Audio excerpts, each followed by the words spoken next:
I want to start tonight's program focusing on something that you think might not be related, but it actually is.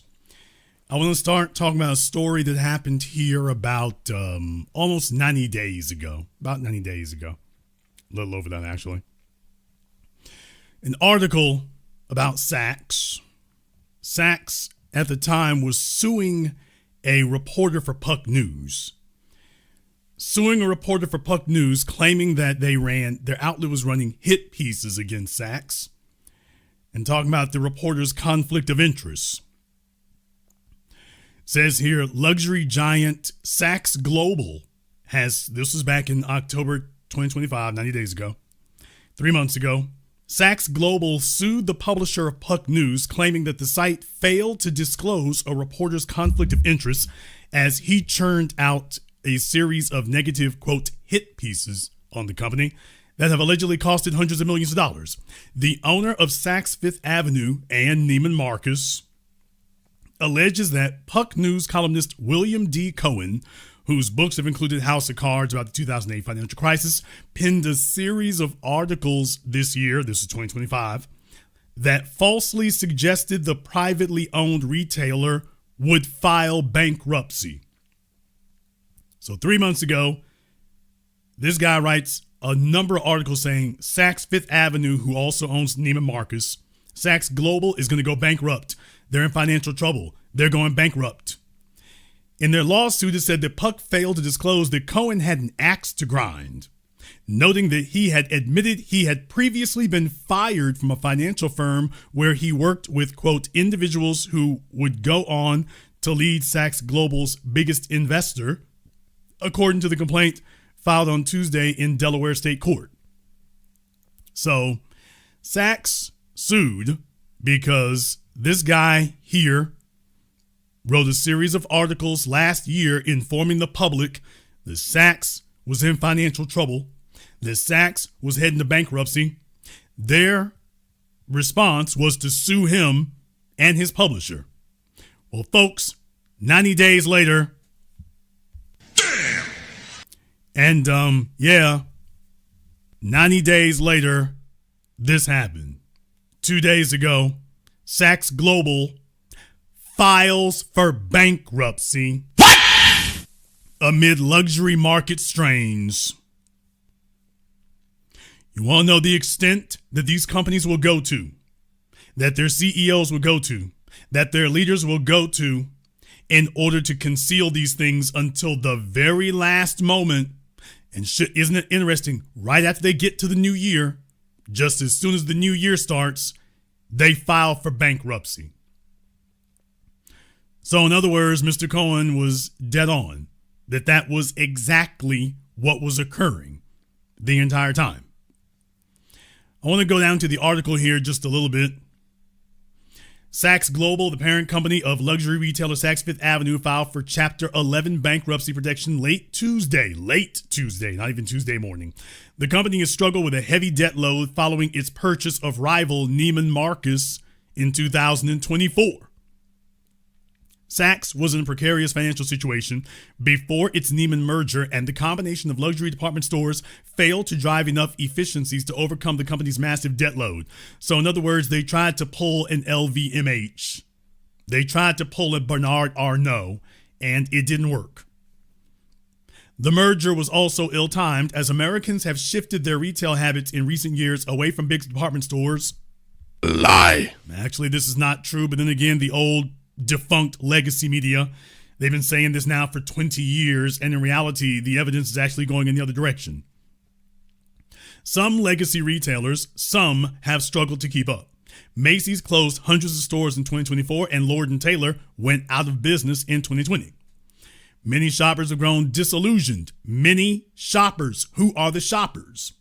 Many shoppers have grown disillusioned with the luxury market in particular, complaining about higher prices for lower quality items.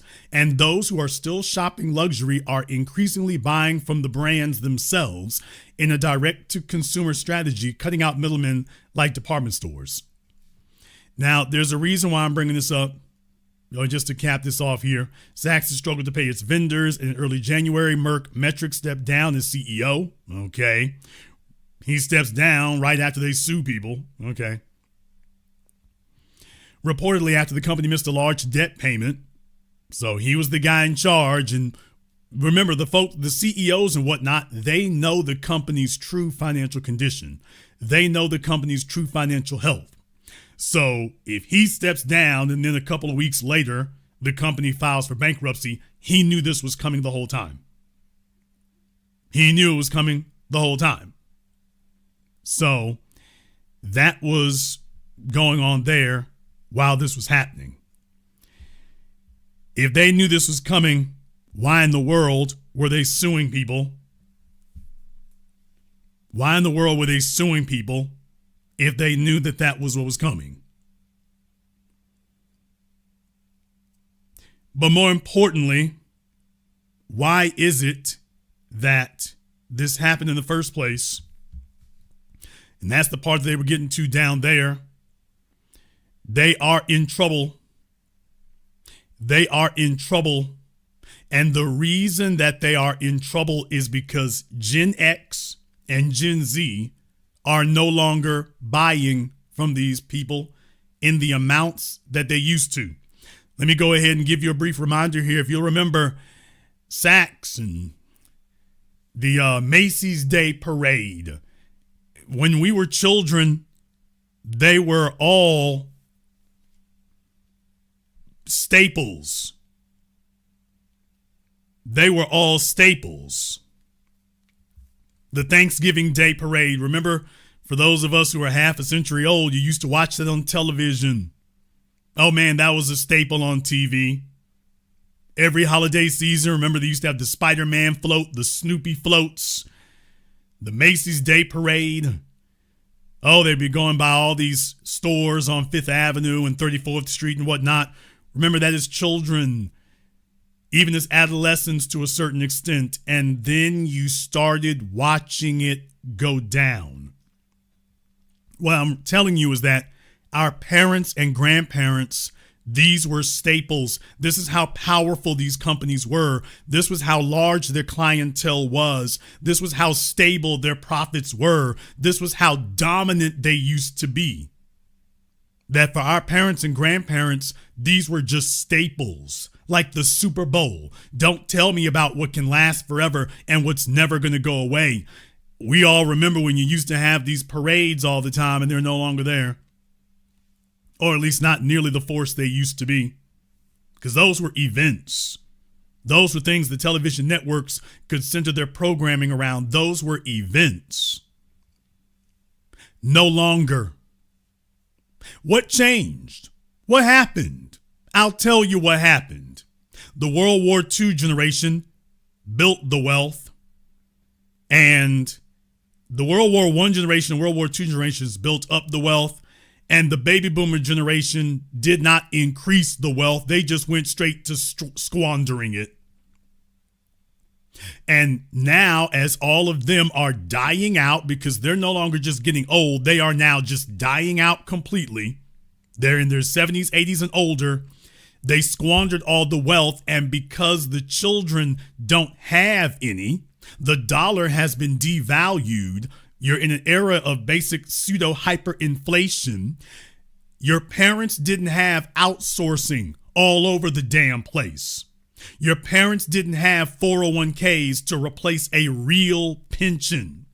Your parents didn't have corporations where the CEO was getting paid 1,000 times what the workers were getting paid. So you see, your parents could actually afford to patronize these companies. They could actually afford to do it. What you're coming up on is the answering of a great capitalist fundamental question.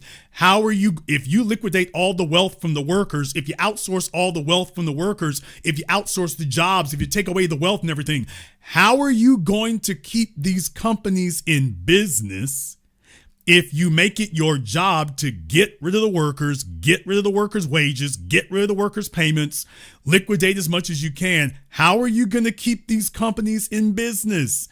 And what you're finding out is they can't. They can't.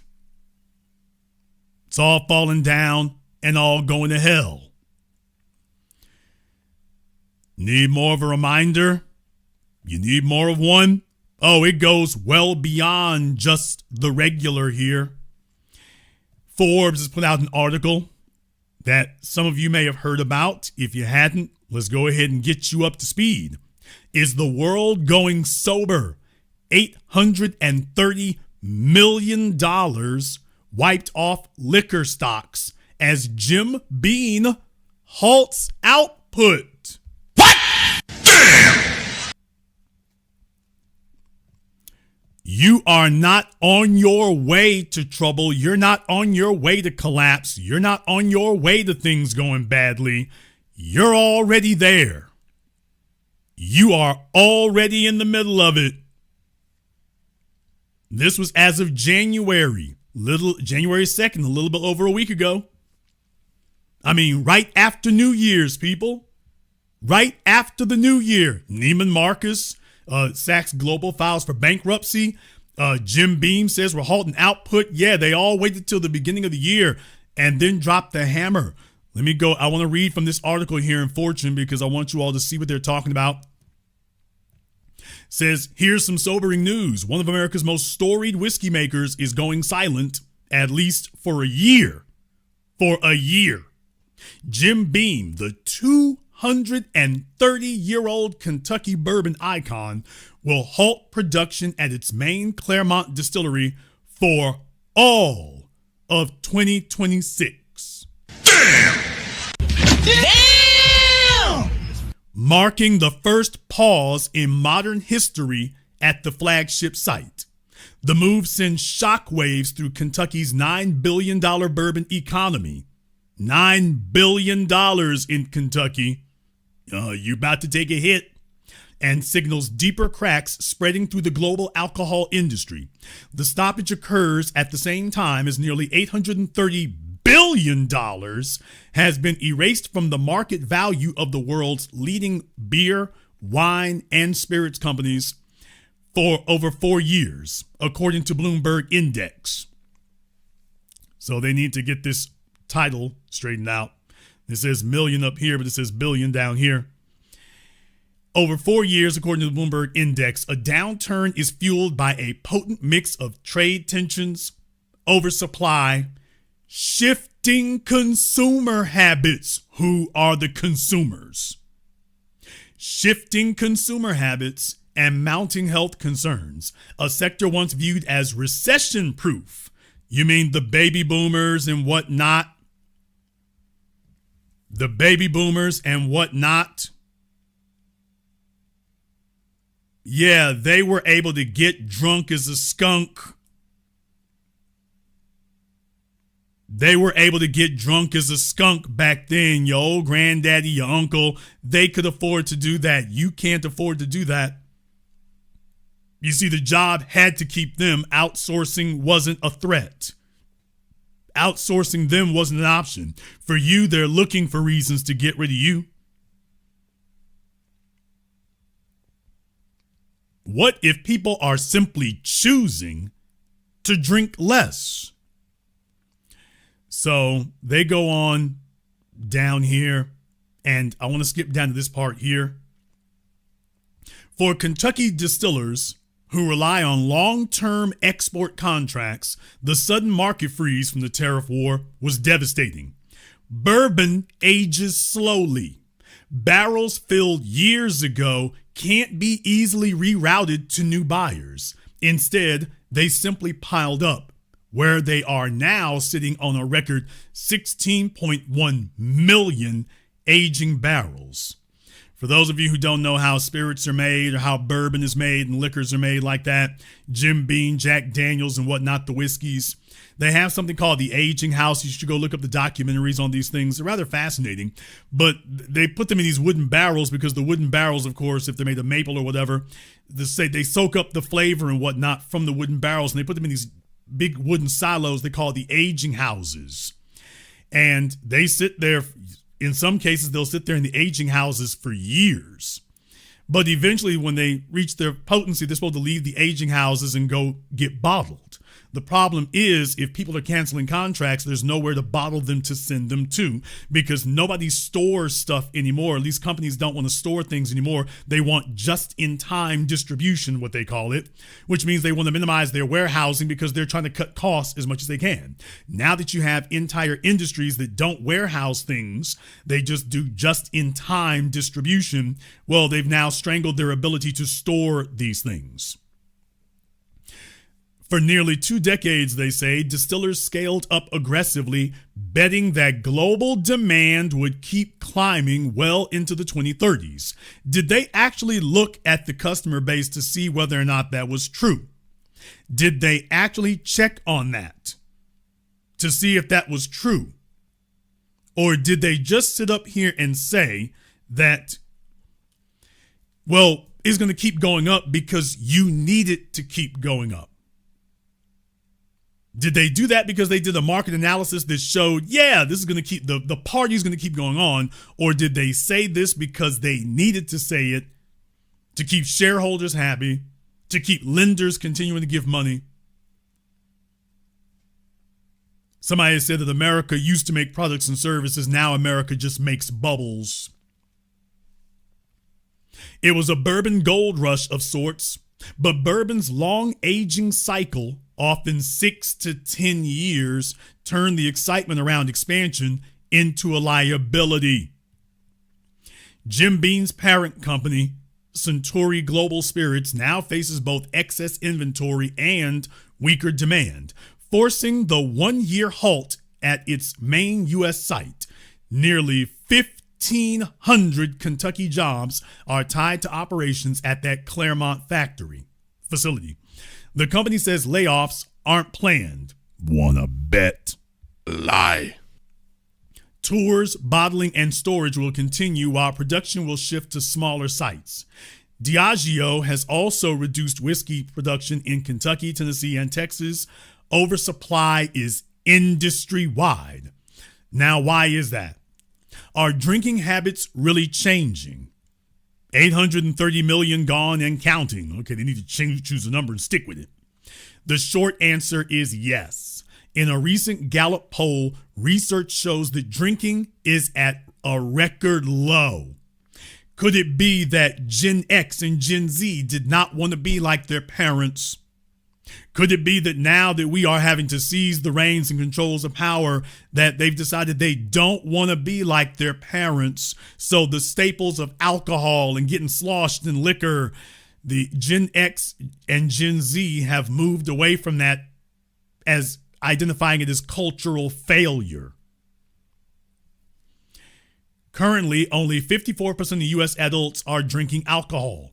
That percentage is the lowest figure since the 1930s. So in other words, prohibition.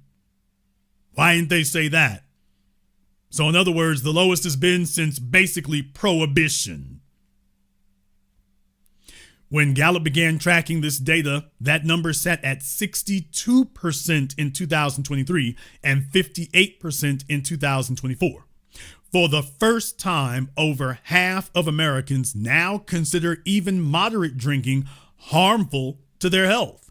The decline is most pronounced among women, down 11 points, and young adults, down to 50%, with men and older drinking adults showing decreases too. Younger consumers, especially Gen Z, following in Gen X's footprints, are embracing non-alcoholic lifestyles or choosing cannabis or mocktails and leaning into well-oriented alternatives. This is in addition to the rise of GLP-1 weight loss drugs like Ozempic, of which 1 million Americans are currently using, and that reduce appetite and alcohol cravings. A Bloomberg index tracking about 50 global alcohol companies now sits 46% below its 2021 peak, erasing roughly $830 million of value. European powerhouse stocks and holding companies, Diageo, Pernod Ricard, and Rémy Cointreau, have seen their market caps plunge to decade-long lows. Chinese baijiu giant Qichao Mutao Mutai, is down over 40% from its high, while brands from Brown-Forman to Treasury Wine Estates in Australia have slumped. In China, government alcohol bans at official events have continued to choke premium spirit sales. So, yeah, it's getting rough out there. They're looking around and they're finding things like this. They're looking around and they're finding things like this. This is from USA Today. Move over, dry January. Gen Z is already stepping away from alcohol. So this is not a momentary aberration. This is a full-scale change in lifestyle. This is a full-blown cultural change in lifestyle. How did these people miss it? How did they miss it? How in the world did they miss the fact that this was going to happen? How?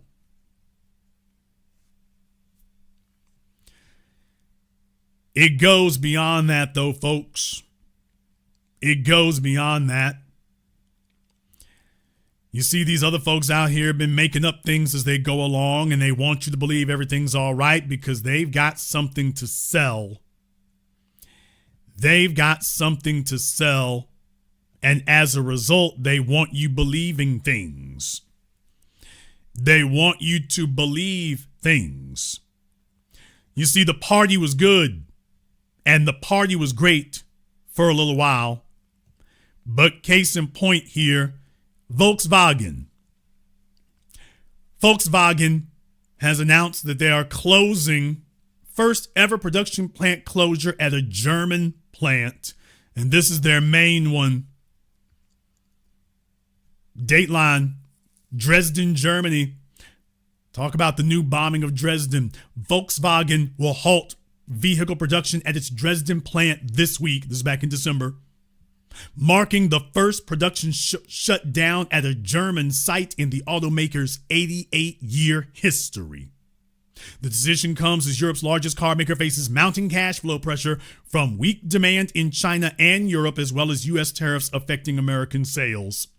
The closure is part of a broader effort to reduce capacity and rein in spending as VW reassesses its 160 billion euro investment plan amid slower than expected electric vehicle adoption and a longer runway for combustion engine cars. Opened in 2002, the Dresden factory produced fewer than 200,000 vehicles and most recently assembled the electric ID.3, having previously served as a showcase for VW engineering with the Phaeton luxury sedan. That is a very, very important one right there. That's a very, very important one when they mention the Phaeton. I'm not going to harp on it too long because I don't want things to last too long here, but Phaeton is very, very important in Volkswagen's history. For those of you who are monitoring the evolution of Volkswagen over the last 2 decades, you'll remember that they basically went on a buying spree of nameplates. So Porsche tried to get them. They got Porsche, Audi, Bentley, Lamborghini, Bugatti. So Volkswagen was on a tear for a while. However, there was a problem. They wanted to get the core car business, which was Volkswagen's nameplate. They wanted Volkswagen to compete against Mercedes. They had always been considered to be the bastard stepchild behind BMW and behind Mercedes. So Volkswagen embarked on a mission to have basically an ultra luxury car. And that was when they created the Phaeton. The Phaeton was sold for like $100,000. Fantastic engine in it. I think that one was the W12. And nobody was willing to pay $100,000 for a Volkswagen. They took many of the underpinnings of Phaeton. That made its way into the Bentley Continental. So when Volkswagen took over Bentley and redesigned it and made the Continental, the engine, the powertrain, and many of the things that were in Phaeton made their way into the Continental. What does this tell us? This tells us that Volkswagen focused on selling their cars for as much as they could. That's the issue. Instead of making more Golfs and more Passats, they wanted to make the highest, most incredible trim levels, the most bloated profit margins. It was a march to the top. Everybody was trying to put out the most high trim level they could, the costliest vehicle that they could. They didn't give a damn. Everything needs to be luxury so that we can get crazy profit margins. And that was their goal. Well, now they have to close the plant. Why? Because the old baby boomers might have been willing to do that, but you've gutted the economies and the younger people cannot afford those things. So you can't sell them the way you used to. That's not an option. Over there at Ferrari, they made the SF90 and the Parasangue. Well, the Parasangue has been a huge hit sales-wise for Ferrari, but it's not such a huge hit on the used market because Ferraris usually hold their value very well. Parasangue is not. The first Ferrari SUV is basically going the way of the Urus. They make a lot more of them than Ferrari usually makes of things, charge crazy prices to sell it, and then the used prices went straight down. So the Ferrari SF90, Ferrari Parasangue, this thing of trying to make everything an ultra luxury product to charge incredible scads and dump trucks full of money. And we're just going to rape the market and the kids are going to have nothing, flat pockets. And what you've done is you've milked the market. So now you're just waiting for a bunch of people, anybody who eventually gets their money up over the age of 50. That's who you're waiting on now. You annihilated the entry market. And now, at long last, the bill is coming due. They annihilated the entry-level market, and not just in one place. Across the board they did. And this is going to have consequences. This is going to have consequences that far outstrip these other things. Now, I want to get to another article here. Oh, yes, I came fully stocked, fully stacked, fully loaded for tonight's program. I want to deal with another story here, and I got to warn you in advance, if you are upset for any reason or whatever, when I get done, you're going to be much more so. So why don't you take 5 seconds here to have a breather, because when I get done, you're going to be even more upset.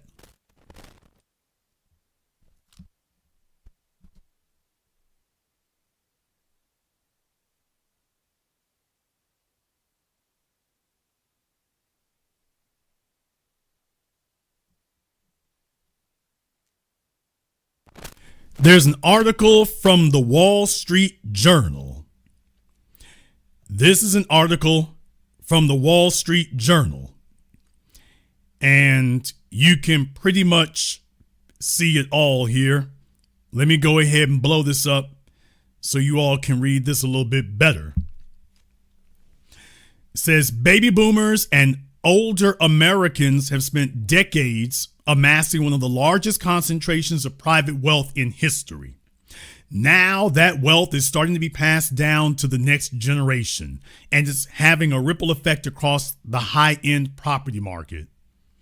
Over the next decade, roughly 1.2 million individuals with net worths of $5 million or more are projected to pass down more than $38 trillion globally, according to a new report from brokerage Coldwell Banker Global Luxury, reviewed exclusively by the Wall Street Journal.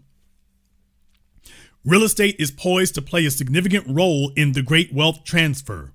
Gen Xers and millennials are set to inherit $4.6 trillion in global real estate over the next 10 years. Lie.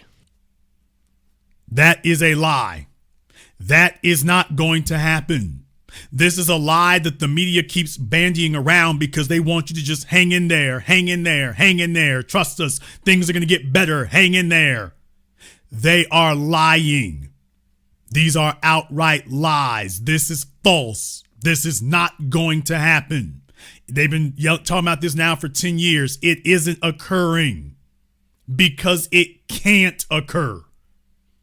And I'll explain to you why here. I'm going to give you a textbook study here in just a few moments. According to the report, which incorporated data from research firms Altrada and Cerulli Associates, nearly 2.4 trillion of that is property located in the U.S. Lies. It isn't a new phenomenon for well-off parents to give children a helping hand in securing a first home. Well-off parents. How many of you got parents who gave you your down payment for your house? So that's the garbage they're talking about here. So about 2 or 5% of people. These articles are science fiction. But at the high end of the market, oh yeah, you mean like Volkswagen and the Phaeton? Everything is focused on how do you squeeze the, quote, wealthy. Never mind the fact that the next generation is not wealthy because you squandered the wealth. At the high end of the market, agents say more parents aren't waiting for kids to inherit their wealth. They're buying them luxury properties sooner. So they're talking about the Elon Musks. They're not talking about anybody with $1 million. They're just talking about the super ultra wealthy who buy houses the way you buy shoes. It's reshaping the definition of luxury real estate. Okay, I've had enough of that. So, well, what do you know, folks? The good times are here and everything's going great. And don't worry about it. It's all good. It's all fine. And if you do have a problem with something, well, then that's your damn problem here. That's just your damn problem. Well, folks, I need to read an article for you here. I came across this one incidentally, actually. Came across it incidentally. But it's really going to be required reading. So I want you to lock in here for a few moments. It'll be a little sobering. It'll be a little sobering, but you need to see this. This is giving you a heads up about something here. Never mind the video on the screen. From the New York Post. Gene Hackman's longtime Santa Fe compound hits the market for $6.3 million. 1 year after he and his wife were found dead at the home. What? I want you all to listen to what this has to say here. Actor Gene Hackman's longtime, by the way, for some of you might be younger, Gene Hackman, he was in the Superman movies, Crimson Tide. So longtime historic Hollywood actor. He's one of the Chinese, the French Connection. Longtime historic actor in Hollywood. Historic actor in Hollywood. Actor Gene Hackman's longtime New Mexico compound is set to hit the market. We're talking about New Mexico, y'all. Not California, New Mexico. Set to hit the market for $6.25 million after almost 1 year to the day after he and his wife, Betsy Arakawa, were found dead inside the home. Authorities discovered the bodies of the 95-year-old Hollywood legend. He was 95 and his pianist wife, 65. So she was 30 years younger than him. She was 30 years younger than him. And he didn't marry her at 95. They had been together for a while, so he got her when she was a little young thing. Little cute young thing. And, well, anyway. Forensics experts later determined that the duo likely died about a week apart. Arakawa was found to have died on or around February 11th from hantavirus pulmonary syndrome, a very rare disease that is spread by infected rat droppings or saliva. What? Damn! Oh, don't worry. If you all don't know what really happened in that house, you're going to find out before tonight's program is over in the next few minutes, because there's a reason why they didn't give any of the details when they died, people. The police showed up and nobody gave the details. Well, I want you all to know there are details. Oh, no, it's not suspicious at all. Actually, it isn't. There's a reason why I'm looping this in and tucking this in with tonight's program. It's getting rolled in for a reason, because it's part of what I'm telling you all tonight. She died from hantavirus, which is usually spread by rat droppings or rat saliva. Hackman was believed to have died on February 18th from heart disease and complications with Alzheimer's disease. No, it's just that he was old and confused. When she died, she was there taking care of him.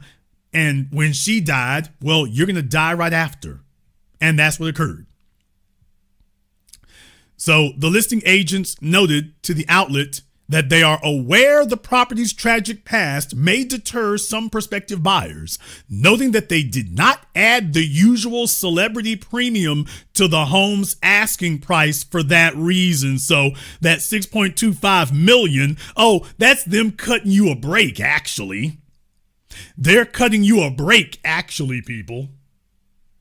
Yeah, that's what they're telling you, is we're cutting you a break. Quote, there will be some buyers that are just averse to purchasing a property where a death has occurred, Early noted.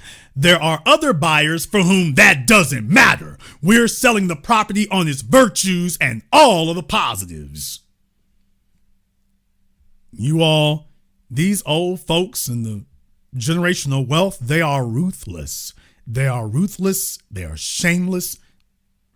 Just don't even worry about being human. Quote, we just priced it based on what we felt was the fair market value. It's like, oh, well, they did. Get their asses on out of here.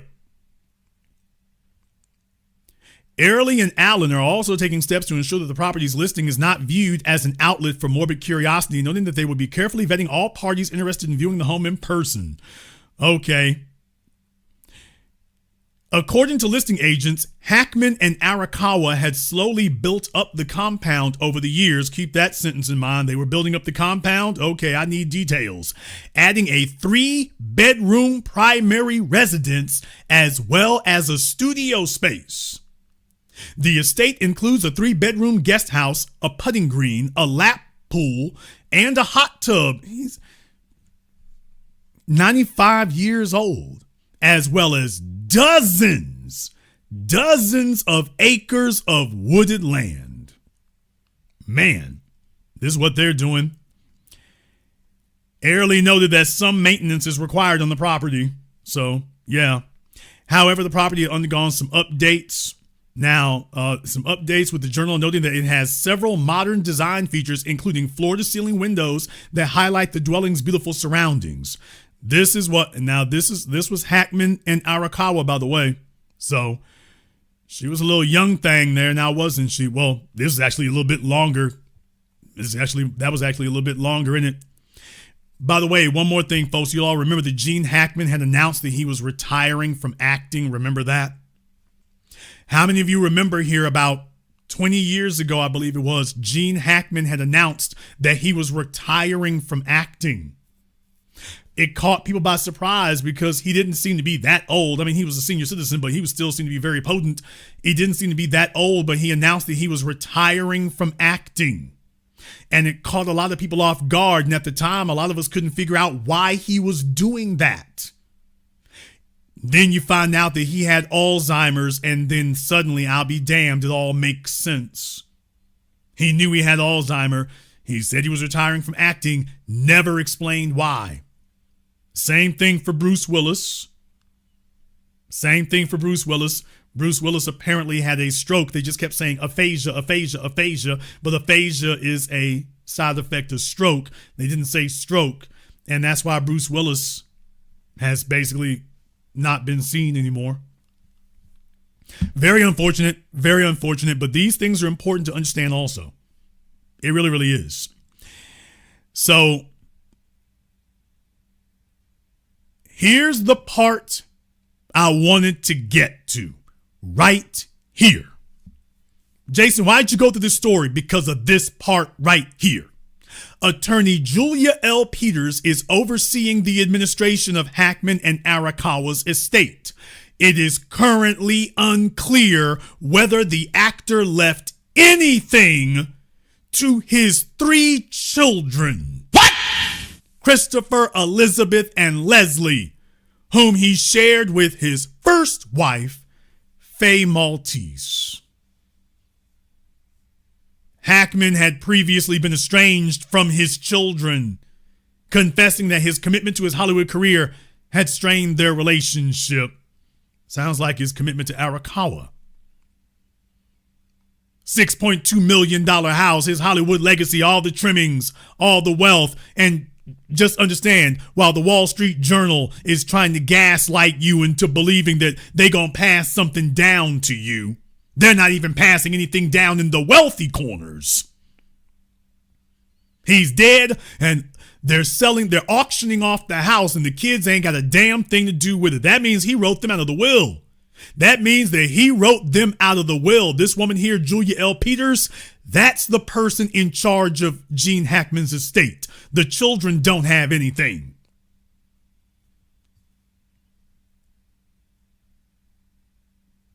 While they're telling you that they're going to pass down trillions of dollars to you. They're not passing you down a damned thing. Even in that 1% of the folks who can pay for their children's houses without it being any strain whatsoever. Folks, these old bastards are only taking care of themselves, man. Don't let these people lie to you. They're only taking care of their damn selves. That's all it is. That's all it is.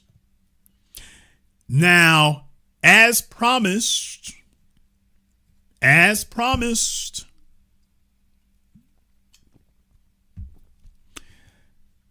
Jason, what happened inside Gene Hackman's house?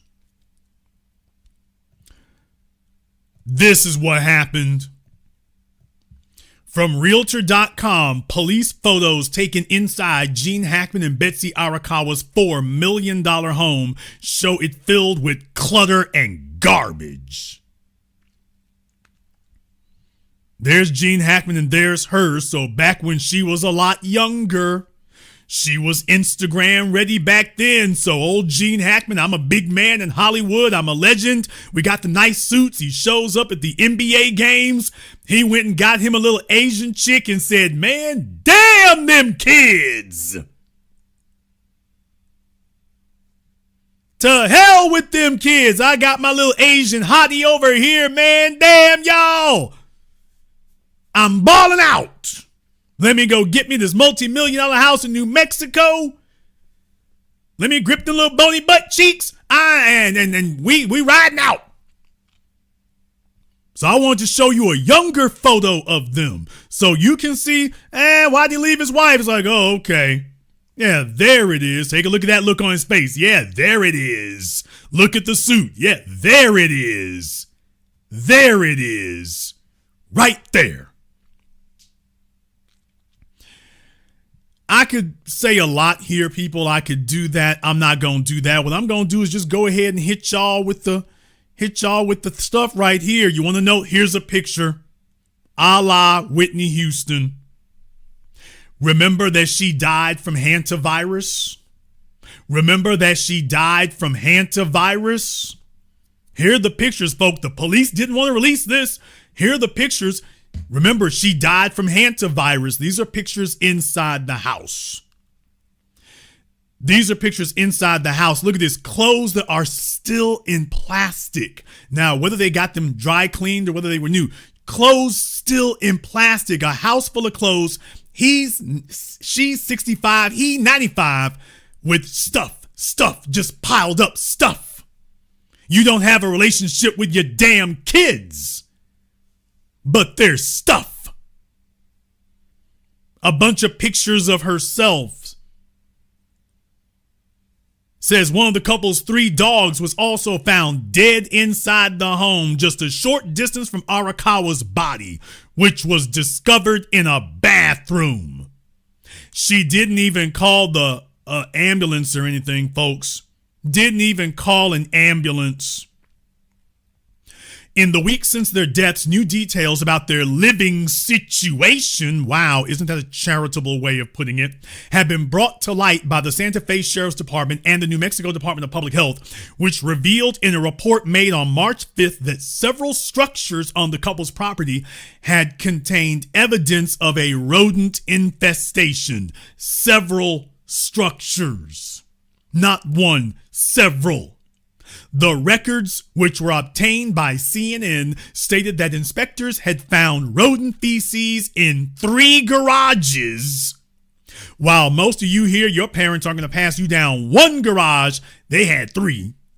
2 casitas and 3 sheds. This was a 95-year-old man and his 65-year-old wife. What the hell do they need with 3 garages, 2 casitas, and 3 sheds, people? What's he doing with that? He doesn't even know what his name is anymore. While the property's 3 detached garages were found to contain 1 live rodent, a dead rodent, and a rodent nest. Signs of a rodent infestation were also found inside 2 vehicles. 2 vehicles on the property. But they're telling, the Wall Street Journal is trying to tell you that they're going to pass down $1 trillion of wealth to you. Man, they're going to take it with them. It's going to end up with the state. It's going to end up at an auction. Most of you are, fortunately enough, not stupid enough to believe that. But by the way, it's the typical story. The typical story. A baby boomer, he made his money, man, damn the kids. He's going to just live out the rest of his damn life, squandering it until eventually he loses his damn mind. Now the local sheriff's department has released new photos and body cam footage that were taken inside the primary residence where the couple had been living for several decades. Decades, people, before they died. Though the home was found to have no evidence of rodent activity, the images reveal that the abode was filled with the couple's personal items. While some rooms were piled high with boxes and clutter, some of which had been stacked on top of a large dog crate. According to the New York Post, Hackman's daughters, Elizabeth and Leslie, had told authorities during a March 5th interview that their father and his wife were, quote, very private, and, quote, did not allow maids or cleaners into their home. They didn't allow the children in either. The outlet also revealed that Arakawa had raised concerns about her husband's health shortly before he died, with police reporting that she had sent an email canceling an appointment out of fears that Hackman might be contagious. Okay. This is what they say. They found a COVID rapid test, medication. These are their biohazard stickers. More medications. And she's like, oh, we don't want him to go to a doctor's appointment here. Okay. All right. So Arakawa kept him there. So she rode all the way out. She rode all the way out, didn't she? By the way, more pictures, folks. If it looks like Whitney Houston, this is what happens. These people get fabulously wealthy and they turn fabulously degenerate. They just get piled up with stuff and stuff. They go into a psychosis. From the fashion retailer Guilt, yeah, from a couple of people who had none. They had none. Remember, they had renovations done on the house and floor-to-ceiling windows and all this stuff built up. I mean, just stacked to the brim with stuff and stuff and stuff. The kitchen appeared fully stocked. Yeah. Yeah.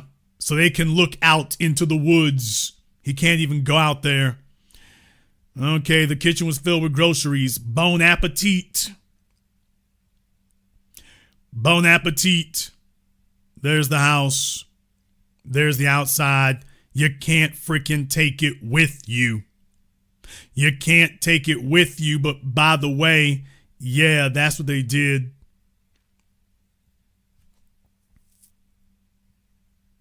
That's what they did. So I wanted you all to see that there so that you could see the face of it that they claim is going to pass something down. And I just showed you what the hell it is. And the reason I'm bringing this up because most of you in here, you don't know anybody who's passing down anything of any significance. That's the issue.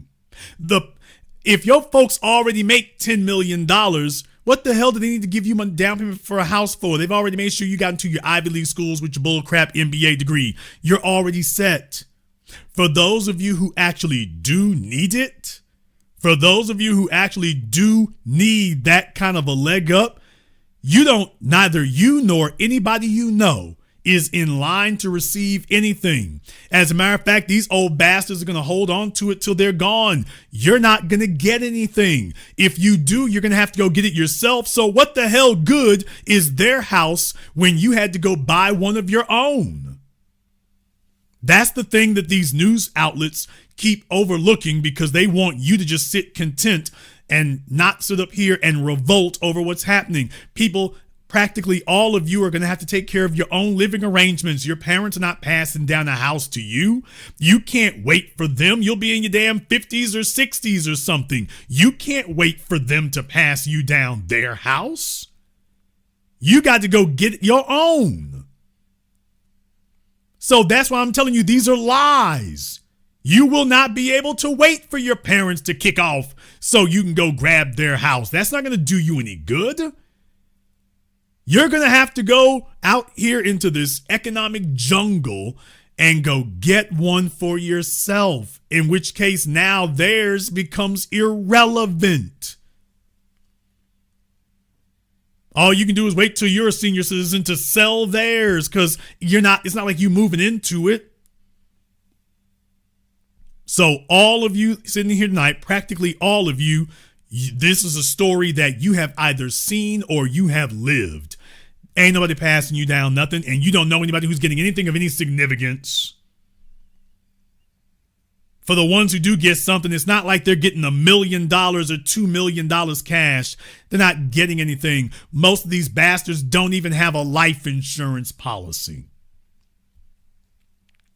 Most of them are voluptuaries and hedonists, and they don't even have a life insurance policy for their children. And the media ain't saying a damn word about that, but do you all know why? Television media and radio media has lost its audience. No one watches TV. No one listens to terrestrial radio except the elderly. All them old bastards out there who squandered the wealth, and now Saks Fifth Avenue and Neiman Marcus and Barney's and Bergdorf Goodman and all these old legacy stores and whatnot that cannot stay in business. Yeah, because these old bastards took all the damn wealth and squandered it and wasted it. And now they all just sit around watching The Price is Right and watching soap operas and tuning into the radio and the gospel station or the sports station, because they're such hermits they never learned how to work a computer. So it is the old boomers, the old and decrepit. They're the ones watching CNN on TV, CBS on TV. So these news outlets are not going to tell these old funky bastards about they musty funky asses. That's their audience. Just like television doesn't tell females about their failures and foibles. Hello, Oprah. They don't tell these old bastards about their failures, because that should be what the news is talking about from the moment it signs on to the moment it leaves. They are single-handedly responsible for screwing up the world. The old folk are single-handedly responsible. But you see, if you start talking about the root causes of these issues, you'd have to talk about they old asses. And these networks on life support, that's their only audience. And do understand me, if you do start telling these old bastards about themselves, they'll be stupid enough and ignorant. They'll play stupid and dumb right until you do that. Then all of a sudden, that old bastard finds a remote control and starts changing the channel. So they couldn't change anything else about their lives, but if you say something they don't like, they're going to change the channel. Now that they will do. Anybody who's been to a senior citizen's home, or any of my nurses in here, for my nurses who are in here, Let me get the I don't know, the hospital emoji. Let me get the hospital emoji from my nurses in here. Anybody who's been to a senior citizen home, anybody who works in nursing, especially with the elderly, you know damn well they act stupid and goofy and they're staring at the damn ceiling and they're obstinate and stubborn right up until you say something they don't like. Then this old bastard gets real lucid real quick. Isn't it amazing? They're just stupid and brainless and helpless right up until you do something they don't like. And don't like means something they're not in control of. Right up until then. Then all of a sudden they become this little old elderly scholar and they're argumentative and they want to tell you what it is. And it's like, I thought you weren't aware of what was happening. I thought you couldn't tell what was going on. You haven't been helping me to take care of you. You haven't been helping yourself. I thought you were unaware of what was going on. Yeah, right up until you do something they don't like, then all of a sudden you see how clear-minded they are. That's when you realize, oh, that's a game. That's a damn game. See, old folks, they're not strong enough to try to boss up on you physically. Elderly people can't boss up on you physically. So as they get older, they can't really use that one. So they got to try something else. And so then it becomes about either playing stupid or being stubborn. But just as soon as you do something they don't like, then you realize, this old heifer over here, no, she's more with it than she lets on.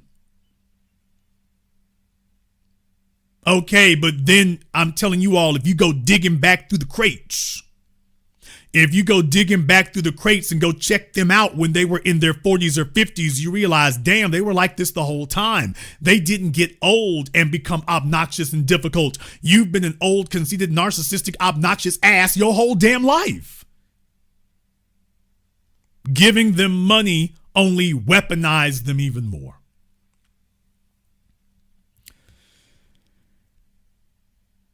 Why should you care?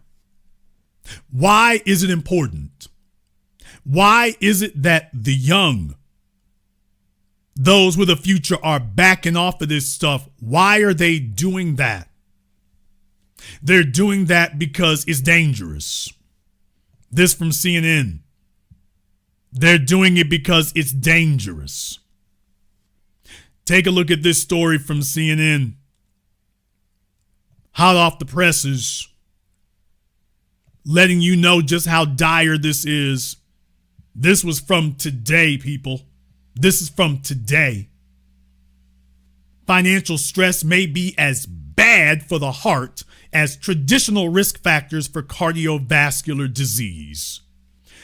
If you think that the world's strangling you financially, that you can just start meditating and Zen Buddhism your way out of it, you're stupid and foolish and wrong. The article says worrying about money and food may age the heart even faster than traditional risk factors for cardiovascular disease, according to a new study published in the journal Mayo Clinic Proceedings. Heart disease remains the leading cause of death in the United States. Hello, Gene Hackman. And the findings raise new questions about how financial stress fits into cardiovascular health and what people can do to protect their hearts. So just understand that they're letting you know. Dr. Lena Wayne, the researchers analyzed data from over 280,000 adults who had completed detailed surveys about the social and economic factors in their lives and underwent clinical evaluations of their cardiovascular health. Instead of just looking at whether people developed heart disease, the team focused on a concept called cardiovascular age, which reflects how old a person's heart and blood vessels look biologically compared with what one would expect for their actual age.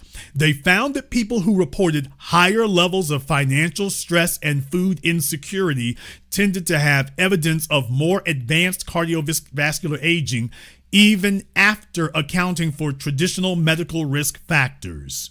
In other words, two people of the same chronological age and with the same clinical risk profiles could have hearts that aged at different rates depending on how much financial strain they were under. While the study does not prove that financial stress directly causes accelerated heart aging, we all know it does, it strongly suggests that the economic strain can affect not only mental well-being, but also cardiovascular health.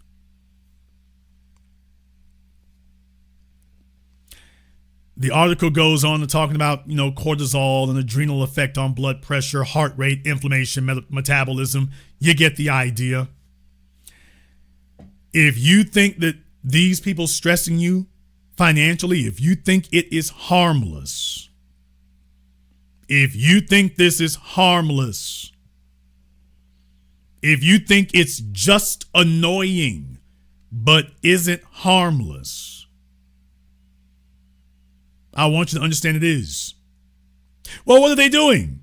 They're trying to placate you and telling you, don't worry, your ship is going to come in just as soon as your parents fall over. Nigga, what?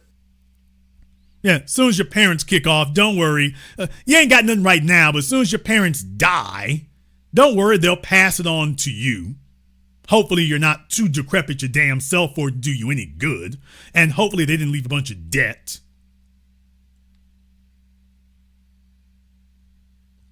But then again, on top of that, they're here to gaslight you. This in from the New York Post as well. Oh man, folks. Well, what are they telling you? The bigger your house is, the more miserable you are. Even if you live in a castle, you'll say it's not Windsor Castle. Well, that's interesting because that worked out just fine for Gene Hackman and his wife, didn't it? So this is what they're telling all of you. They're telling you to want less. They didn't say a damn thing about this to the boomers. They didn't say a damn thing about this to anybody else. Now that you're saying, hey, where'd the wealth go? People, when your parents were coming up, all they saw were magazine articles about getting a newer house, a bigger house, a finer house. That was all they had. Nobody was telling them to downsize a damn thing. Today, you get on YouTube and everybody's telling you about a damn tiny house, a shipping container house, how to turn a shed into a house, living in an ADU out back behind the real house. How the hell are you going to raise a family in an ADU? How are you going to raise a family in a shipping container? How the hell are you going to raise a family in a tiny house, 300 square feet? Your parents and grandparents had houses in Los Angeles. Houses with actual bedrooms and a front yard and a backyard, and everyone is telling you about what you won't have unless you can go buy this shed over here. And oh yeah, one more thing, this shed is going to cost you 75% of what a house would cost you, so you can't even get the shed or the tiny house at any real discount. You just get less space. They're telling you you need to downsize. Yeah, you need to live in an RV. You need to live in a van life, RV life, car life, SUV life. How the hell do you raise a family in an SUV? Your parents did not have to think about that, and yet the news media is conspiring to say this is what we want you to normalize. Your parents, oh, those big ass houses, that was for them. Oh, no, not for you. You'll be fine with something a fifth that size. So you stop trying to get something way bigger. These are articles they're trying to pass off on you and me and all of us to tell us that we should not want so much. But notice they were dead ass quiet to the boomers as they raped the resources for the last 5 decades. They were not on a nonstop campaign against them. Remember Oprah Winfrey, you get a car and you get a car and you get a car and you get a car. Oh, please. Yeah, for everybody else, it was you get a car, you get a car, Property Brothers. For you, it's let's see if we can squeeze your ass over here in this shipping box. Let's see if you can turn this moving box into a home.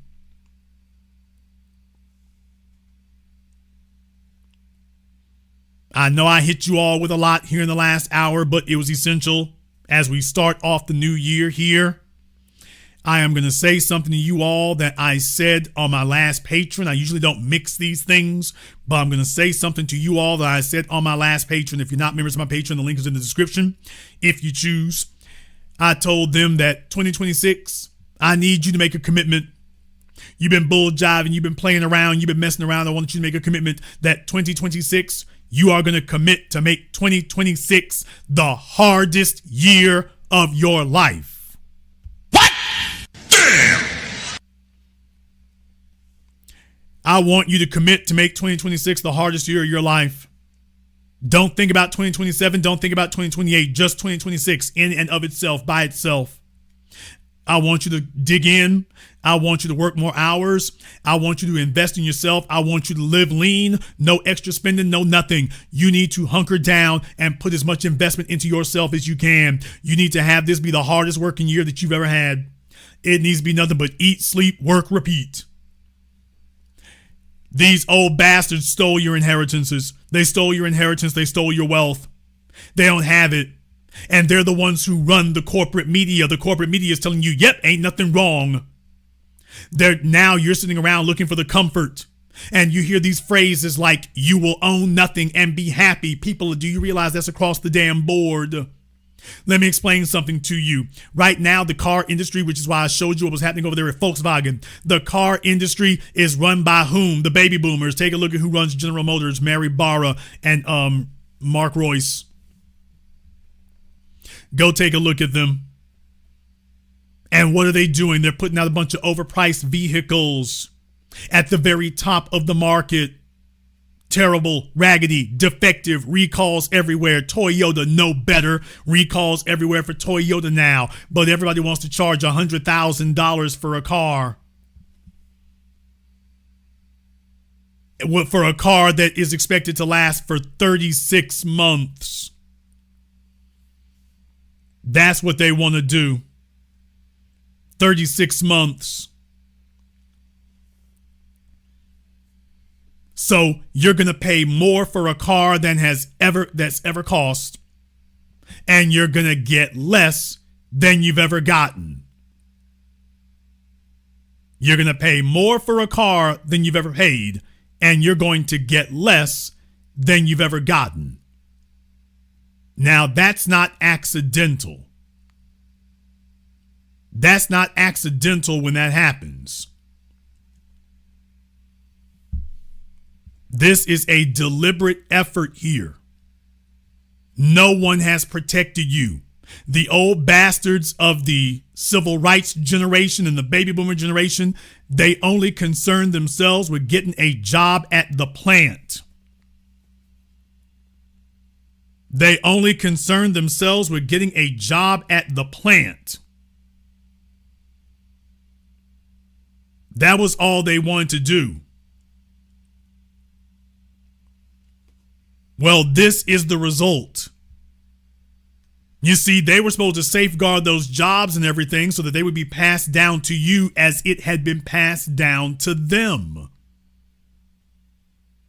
It's no accident that across the board, they're not passing anything. That's not an accident. It doesn't matter what company you look at. How is it that all of them were straight and they had real pensions, not this 401k crap? Go take a look at what a car cost them, what a house cost them, what education cost them. College education was damn near free for them. Same college, same degree, damn near free. Not for you. The cars. They didn't do anything to keep these companies in check. They didn't do anything to keep these companies in line. They didn't do anything to make sure that this would be your inheritance handed to you. For many of you, however, they cultivated you into brainless, stupid, brain-dead slaves. You sit up here, they've left nothing for your ass, and you are the biggest cheerleader. Don't talk about my grandmama. They good people. They ain't trying to... And then I say to you here again that you need to be aware. I say to you again here that you better be taking care of things and you better see the world as it really is. Being some head in the clouds idiot out there living in denial, just understand something. There's a reason why I wanted to bring that to you from CNN, because this situation that they have put you in will kill you. You are having to work harder and work more hours and do more. The so-called gig economy. What the hell? In the chat room, whoever E. Mead is, I'm so glad you said that. Let me go ahead and get E. Mead up here. Whoever you are there, we're going to go ahead and get you here on Zoom. So E. does not need to comment in the chat room anymore. We're going to go ahead and get you up on Zoom and you can explain to all of us what we have wrong. So glad that you have decided to weigh in. Of course, that's exactly what we need on a Friday night. So glad that you decided to weigh in and you're going to educate all of us about what we got wrong and what it is that we all don't see here. So very, very important we get that. So let me go ahead and get the Zoom link up here for you. And then you'll go ahead and you'll be able to weigh in on this as much as you want to. So here's the Zoom link. And you got 2 minutes to be on Zoom for us. You got 2 minutes to be on Zoom for us here. By the way, if I have any of my nurses at the methadone clinic or whatever for my crackhead mod. What? Damn!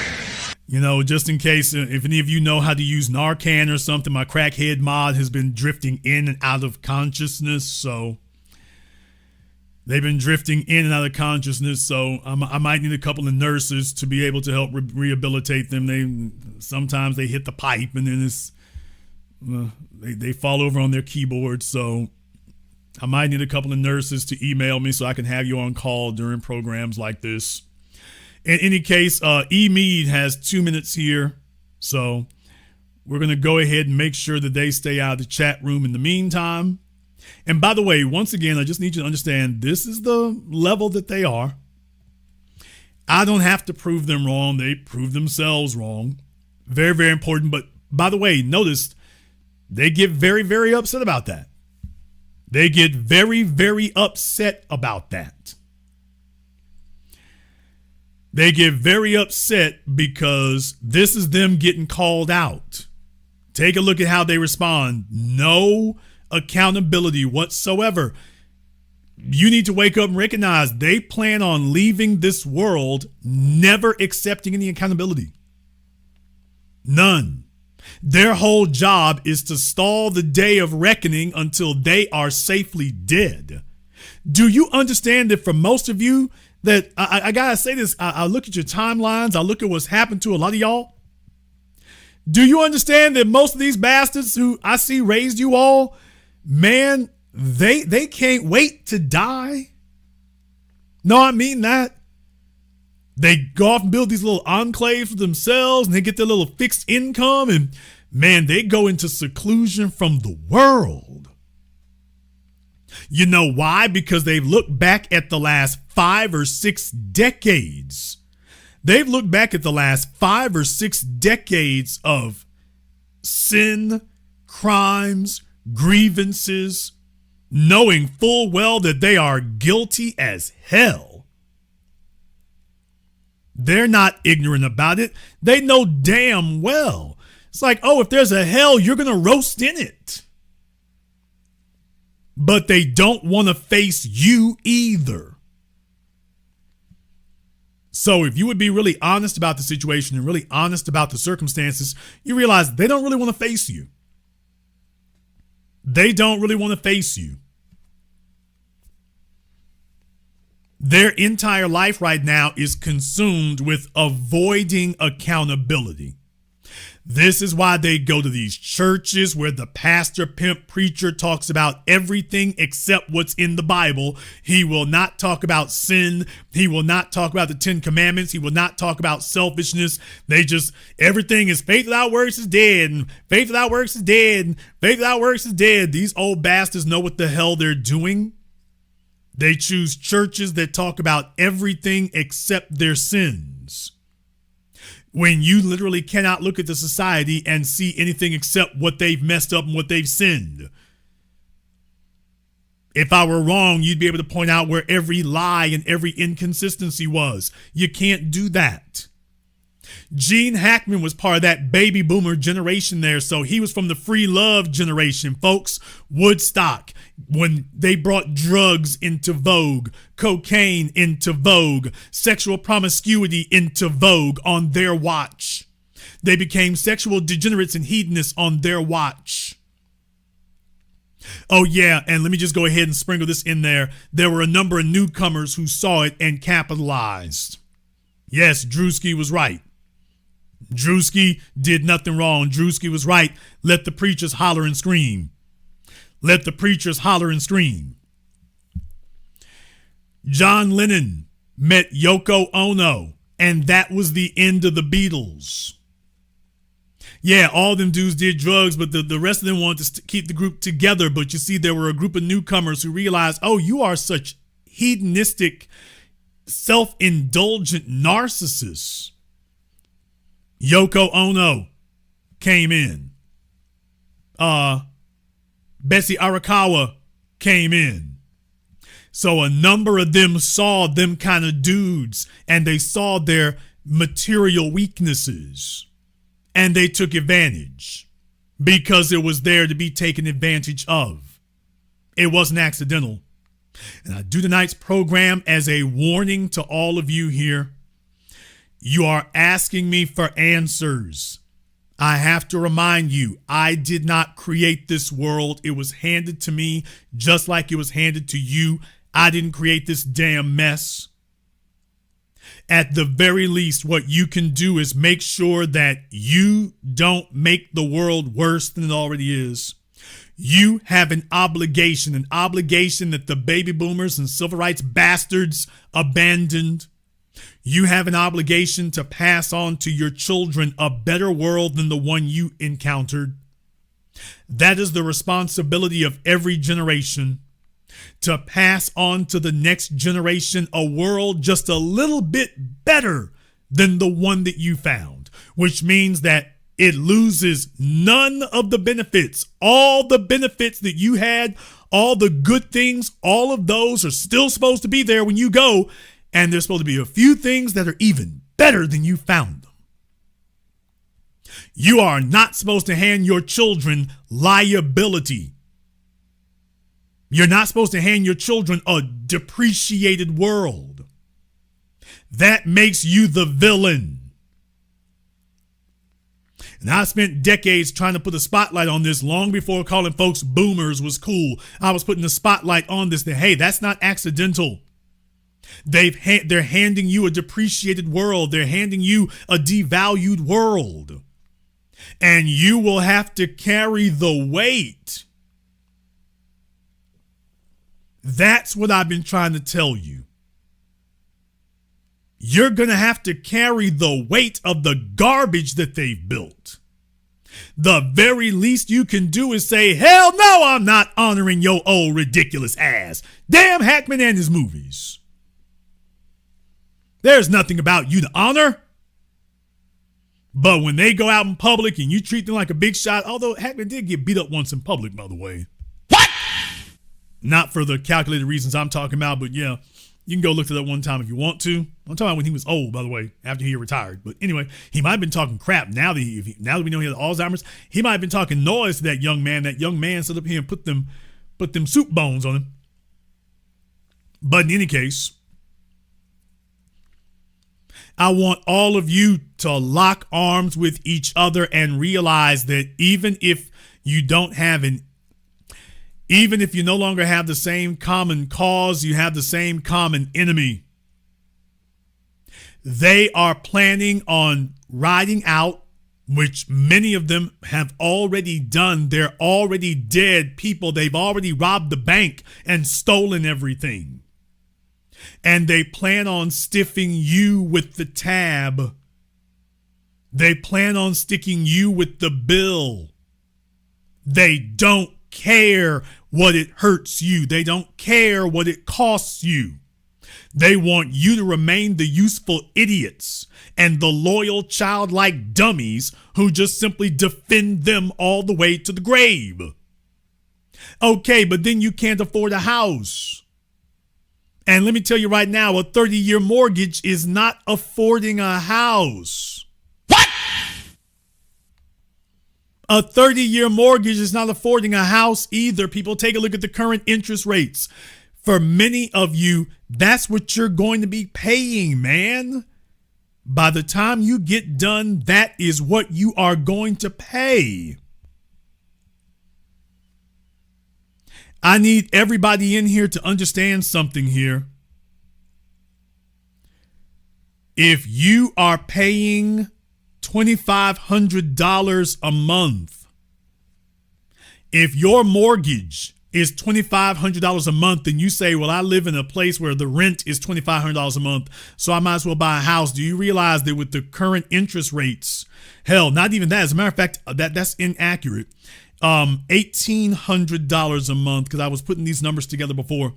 With the current interest rates, if you're paying anywhere around $1,800 to $2,000 a month,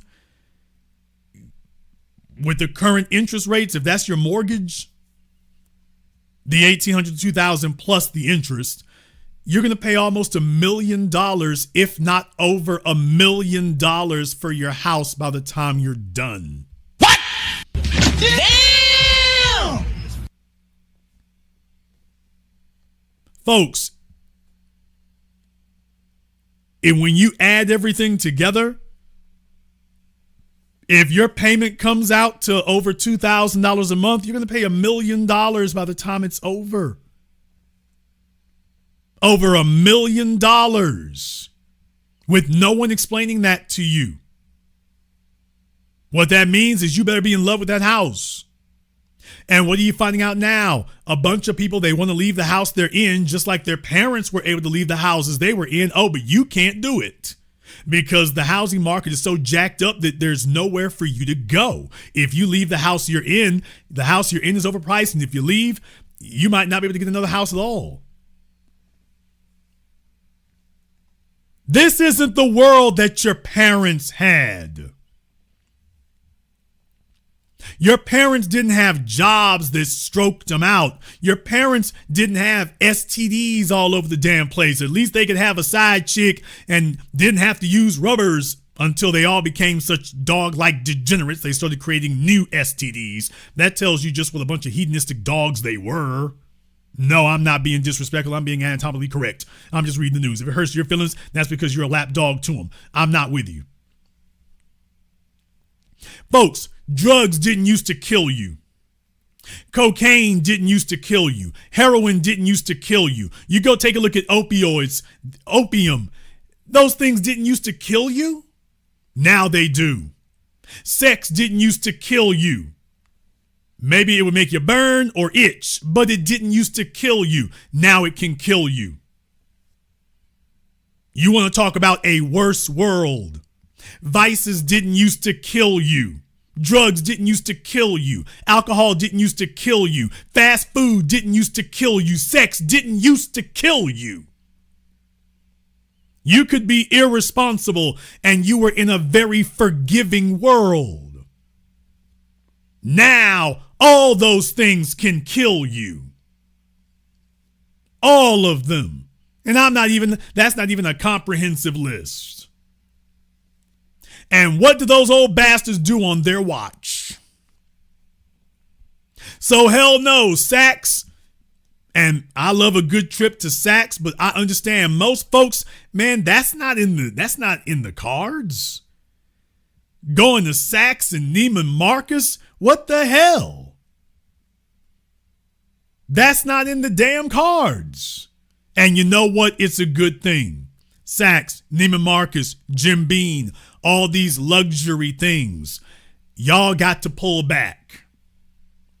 You got to pull back, and if everybody else is not going to have some sense about it, you better have some sense about it. Do not let these people pressure you into squandering the little pennies you got. You need to be taking every dime you got and investing it in yourself. You don't need to be out here virtue signaling or wealth signaling because you don't have any. The wealth of the 21st century people is invisible. That's how wealth would be measured today. Wealth would be measured in status, but in invisible things. Let me go ahead and jump over here on Zoom right quick. We got Tony over here on Zoom. At least I'm looking for Tony here. By the way, everybody who's on Zoom, just make sure you have your camera and your microphone turned on. YouTube is not going to see you. The only person who'll see you is me. All right, we got Tony here on Zoom. What's on your mind, Tony? Can you hear me good? Yes, sir. We hear you. Wonderful. 2 years ago, I lost a family house. 10 years prior to that, my father passed due to cancer. House paid for. Everything was going well. Mom hooks up with the African Prophetic Church. House is gone. 2 years ago, I had a heart attack. This broadcast damn near triggered me, Jason. But I appreciate you talking about this, brother. What you're saying is 100% true, is 100% accurate. You said something earlier. I'm 47 years old. I had wealth passed down to me. My father did the right thing. House got paid for, had life insurance. Set me and my mother up. But then what happened? All gone, brother. But you said 2026 is nothing but work hard and don't feel sorry for myself and build. Thank you so much. So much. Well, it's very good that you don't feel sorry for yourself. That's good. But if I may, it's still that this introduces issues, man, because sometimes we can be in a situation and it's traumatic and you value yourself not to repeat those mistakes, and you might go so extreme in the other direction, you meet yourself coming back without knowing that you're repeating some of these behaviors. So there's the real issue. Once these social diseases seep in, you got to be careful about not repeating it. Because if you do it, it'll look different. It won't be the same when you do it. Let me go ahead and go back to what you just talked about there, though. I want you all to understand that these old bastards, and that's right, that's going to be their names. They're the old bastards. Y'all notice that it's always about hoarding. It's about pets. It's about churches. Y'all notice that these motifs keep coming up. These cliches keep coming up. They leave everything to everyone else. So it isn't that they don't know that they have an asset. And it isn't that they don't know what they're supposed to do. I need you all to understand this and feel me with this next part. I need y'all to understand this and feel me. Because this is going to be a hard pill to swallow, but it's to your detriment if you don't. I see what's happened with so many of you, and I never project my experience or my upbringing on everybody else. I try to see y'all's objectively. Now I know what the hell I'm seeing. Have you all considered that your parents didn't like you? Yes. What? Damn! Nigga, what? Nigga, what? Yes. Because it's one thing if somebody's trying to do something that they think is in your best interest, and then something went wrong. Didn't turn out the way they expected it to. Yes. What was their intention at the beginning? Well, I'm trying to do something for my son, Tony, and that's why I'm giving the house to the church. Nigga, please. Now explain what part of the game plan is helping Tony giving the house to the church. What part of the game plan to help your son is that? I need you all to understand. Let's see, my numbers dropped when I said that, but damn ya, I'm going to tell the damn truth. If it burns your ass, it burns it. Don't get mad at me. Go take it up with them old niggas. I'm going to lay it out straight. The great thing about being Jason Black is never having to say you're sorry. If it hurts your feelings, you're going to scream. I need you all to understand, when I see that kind of behavior right there, I call it for what it is. It sounds to me like you don't like your kids. Because you see, a parent's prime directive, their overriding directive, you're supposed to be obsessive about what the hell you passing on, what you doing for them. That's supposed to be gauging everything against that. Everything you do is supposed to be waged against that. You're supposed to be making all your decisions about your life. You stop doing drugs. You stop wasting money. You stop hanging out with deadbeats. You start saving money. You stop squandering. You're supposed to kick into adult mode. And I'm taking a look and saying, by the way, these are old niggas. And that didn't happen anywhere along the line. Nowhere along the line. So I just want you all to understand, and when I take a look at these things right here, when you all tell me those kind of stories, what that strikes me as is, oh, they don't like you. It's like, no, they don't give a damn about y'all. Okay, let me go a little bit further, Tony.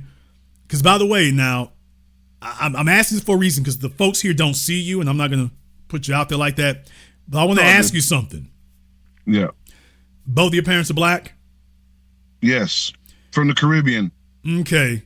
Because your eyes kind of have that almond shape to them, but I know you don't have any Asians. I know you don't have the. There's a black folk there. I mean, we don't need to get into the phenotype, out of Africa up to Asia. So, but I'm just saying you have those. I'm wondering, does your dad have eyes like yours? Yes. What about your mom? No. Yeah. Dad came from my father came from a different part of town. Yeah.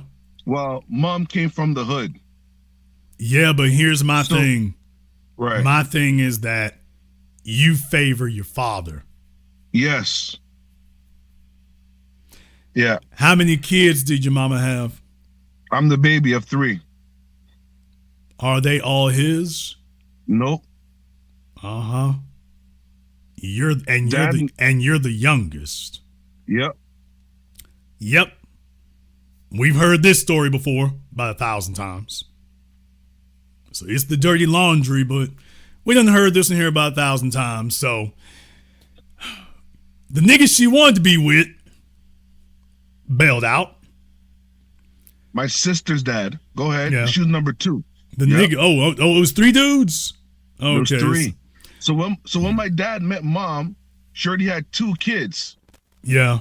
With two gangsters. There you go. Well, dad came from a different part of town, hardworking. Met mom, had a goal, and said, "Listen, we're going to Canada." So she was like, "Bye, bitches," and left Trinidad. Then they came up in 74 on his dime. In 79 on his dime. There's Yes. the thing about it though. She was never gonna leave because she couldn't leave. Nope. So she found Mr. Simptastic. He was in love. This might have been the first chick ever turned him out, because single moms, they work on being rock stars and porn stars. They go look for the little simp dude. She turns him out, and she's love bombing, and everything's sweet and everything's great, and she's a model citizen. Everything's fine right till he gets her to a better spot. And as soon as she gets things just a little bit clear, and she, oh, well, nigga, I got my green card. Damn you. Yeah, she been waiting a minute to tell you that. Did she ever marry him? Oh, yeah, she got married. They got married as soon as they came up. When they get divorced? They never got divorced. Dad was there the whole way through. I grew up with both of my parents, Jay. Jay, I'm 47. I don't have no children. Jay, I've never seen the back of a police car. Jay, my mom has never seen me drunk or high. Yeah. What did I do? Because I did everything right. No, it's not you. It is not you. Your father was the guy she could get, not the one she wanted. Female nature ain't changed, people. It's not going to. Your mama's age does not change the fact that female nature rolls on regardless. Those were the dudes that she was excited by. Those are the dudes that made her feel cute and special. Those are the dudes that made her feel excitement. Your dad was boring. He was straight-laced, responsible, deliberate, strategic, all the things that she needed. Yeah, but those things are boring. So she needs it, but she don't want it. And every time she looked at him, she saw the fella she had to settle for. And you assumed she was all right with that. And I'm just telling you, no, especially if she was out there in them streets. No. All she thinks is, little square nigga, I was doing you a favor. I was doing you a favor by turning your little oddball geeky ass out. When in reality, he was doing her all the favor. But reality is not going to set in. Every time she looks at you, she sees him. And so she has this idea in her head that she could have been this hot girl if it hadn't been for your dad. Well, if he had left me in the Caribbean, like things are going so great. So I want y'all to understand that's a common theme of resentment that I've seen. This is not about, you don't understand what her life goals were. A lot of you all don't understand your parents are actually human beings. They had goals, they had ambitions, they had things they wanted to do. To you, that's just mom. You don't see her as a non-mother figure. You don't see her as like you do the females at your job. If you did, which is not possible for you to do, it's not even possible for you to do it because you can't do it. But if you could see her that way, you would see, oh, hell. Yeah, this person, the way she presents to you, that's not who she really is. Folks got to understand that about their parents. You're never going to actually meet your parents. You never really will. You're going to meet an approximation of them, but you're never actually going to meet the real them. What they present to you is what they want to present to you by how their relationship to you, but that's not who they, quote, really are. Hopefully, who they really are is not far from this. Hopefully, it isn't. But in a lot of y'all's cases, it is. So I want you to understand, when I see things like that occur, yes, there's a resentment mechanism. Maybe your dad let her know a couple of times, heifer, I got your ass out them streets. You need to respect me. He might have had to boss up on her a couple of times. And even though he's telling the truth, she didn't like that. Hey, you got me taking care of another nigga kids over here. You gonna show me more respect than you did them. Oh, but see, them gangsters, she feel like gangster boo with them, so she has no problem deferring to them. But to your dad, I'm doing you a favor.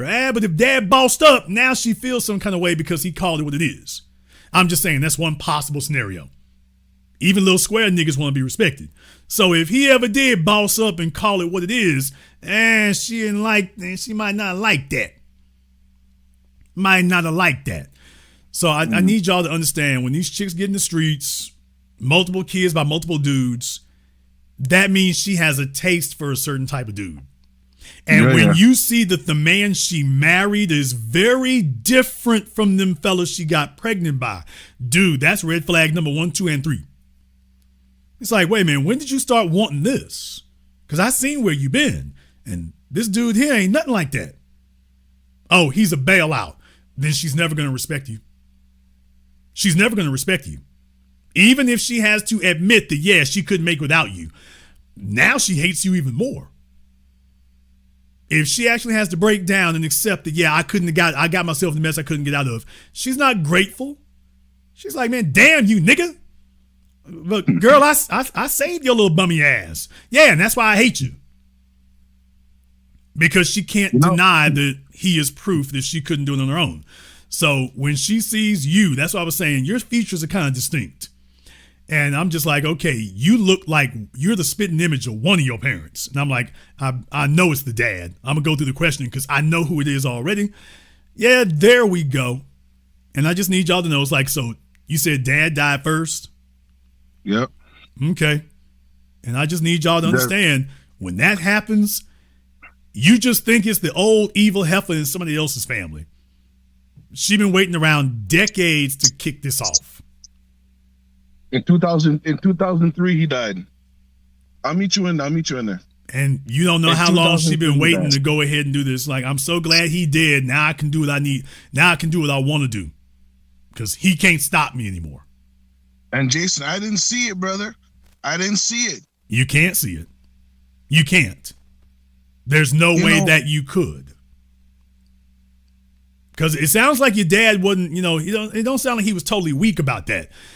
He might have been, a little softer than them other dudes, but it sounds like he had a little boss up in him.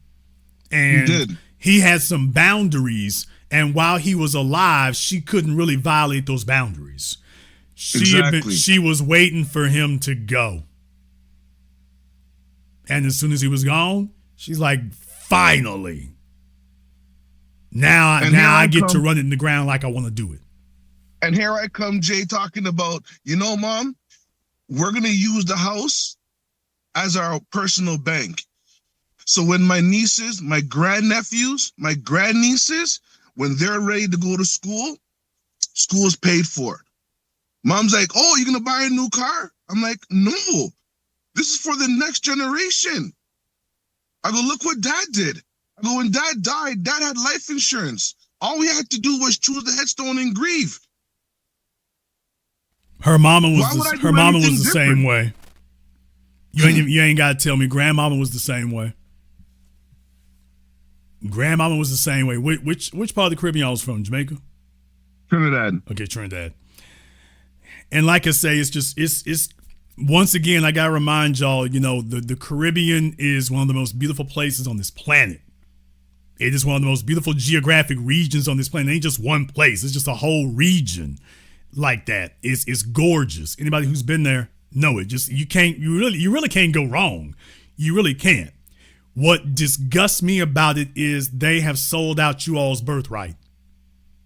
That's the part that is disgusting to me. You got a generational thing of that. It's like a rite of passage to sell out the children. Yeah. It's like a rite of passage to sell the children's birthrights. So I need you all. Dad's side of the family. Dad's side of the family. They knew better. Well, brother, that's nice. That's wonderful. That's great. This is going to be a tough pill for you to swallow. Because you said that phrase several times now, and no disrespect to your father, but how did he end up with the local hussy if things were so as straight as you might want to portray it as, bro? Take a look at his mama and then take a look at the chick he chose. I got a feeling they're different type of women. So, no disrespect to your dad, but none taken. Dudes can develop a little taste for something. She done shown him something he ain't seen before. She got his head all gassed up. And now he's giving his legacy to somebody who's going to send the thing backwards. Because you talking about what your dad's side of the family didn't do. Well, yeah, that's right up till we get to you. So if he really valued that, she would have got the pause button. But that's not what occurred. Because she's not really fit to carry on that legacy. As evidenced by you calling me. She ain't fit for it. So, yeah, Dad. I was ready for it. Yeah. They bought the house. They bought our house for $190,000 at that time. This is back in '89. The neighborhood now is well over $1 million. So the transfer of wealth, I've been around people in my neighborhood who were beneficiary of that. Either they got the inheritance or they went the way that mom went. There was no real in between. So yes, that report you read earlier, yes, for the most part is BS. However, there is some people out there that got the sprinkle of that. Yeah, but here's the thing, brother. You need more than the sprinkle. You need a faucet. Yeah, ain't that the truth? I mean, you have $1 that's worth half the one your dad had. Half. So you realize that margin for error for you ain't as thick as it was for him.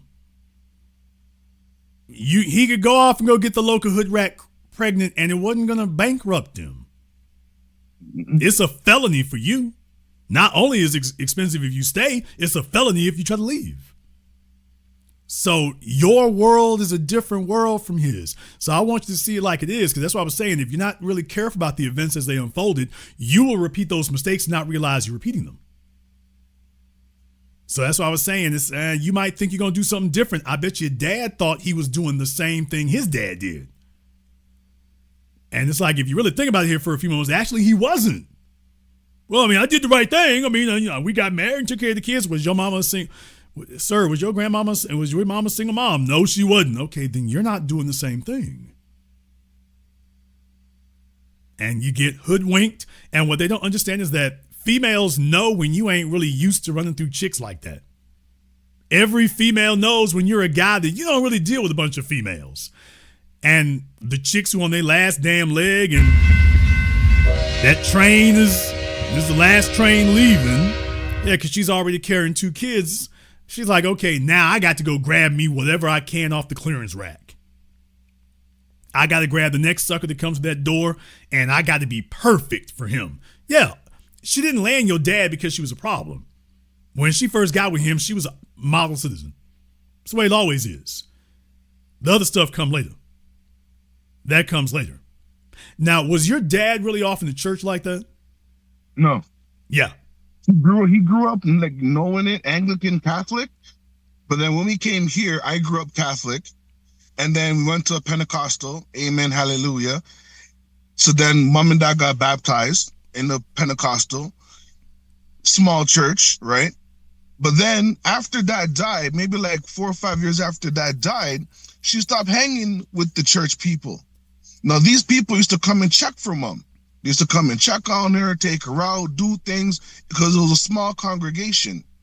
She hooked up at this African prophetic church, and the rest was, oh, this lady, she got $1 million, but you need to send $10,000.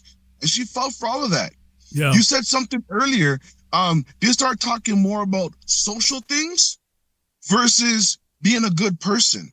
And I'm like, Mom, Brother Rose used to talk about this. What makes these people so much different? And Jay, the amount of time I said, Mom, my heart doesn't take that church. Like, it made her go more towards it. And everything happened. She lost her job, lost the house.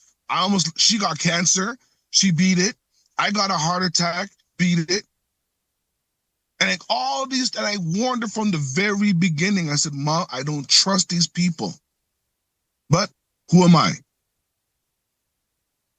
I'm sitting in the hospital bed, recovering. Mom came to me and said, Tone, what happened to you with the heart attack? I'm like, yeah.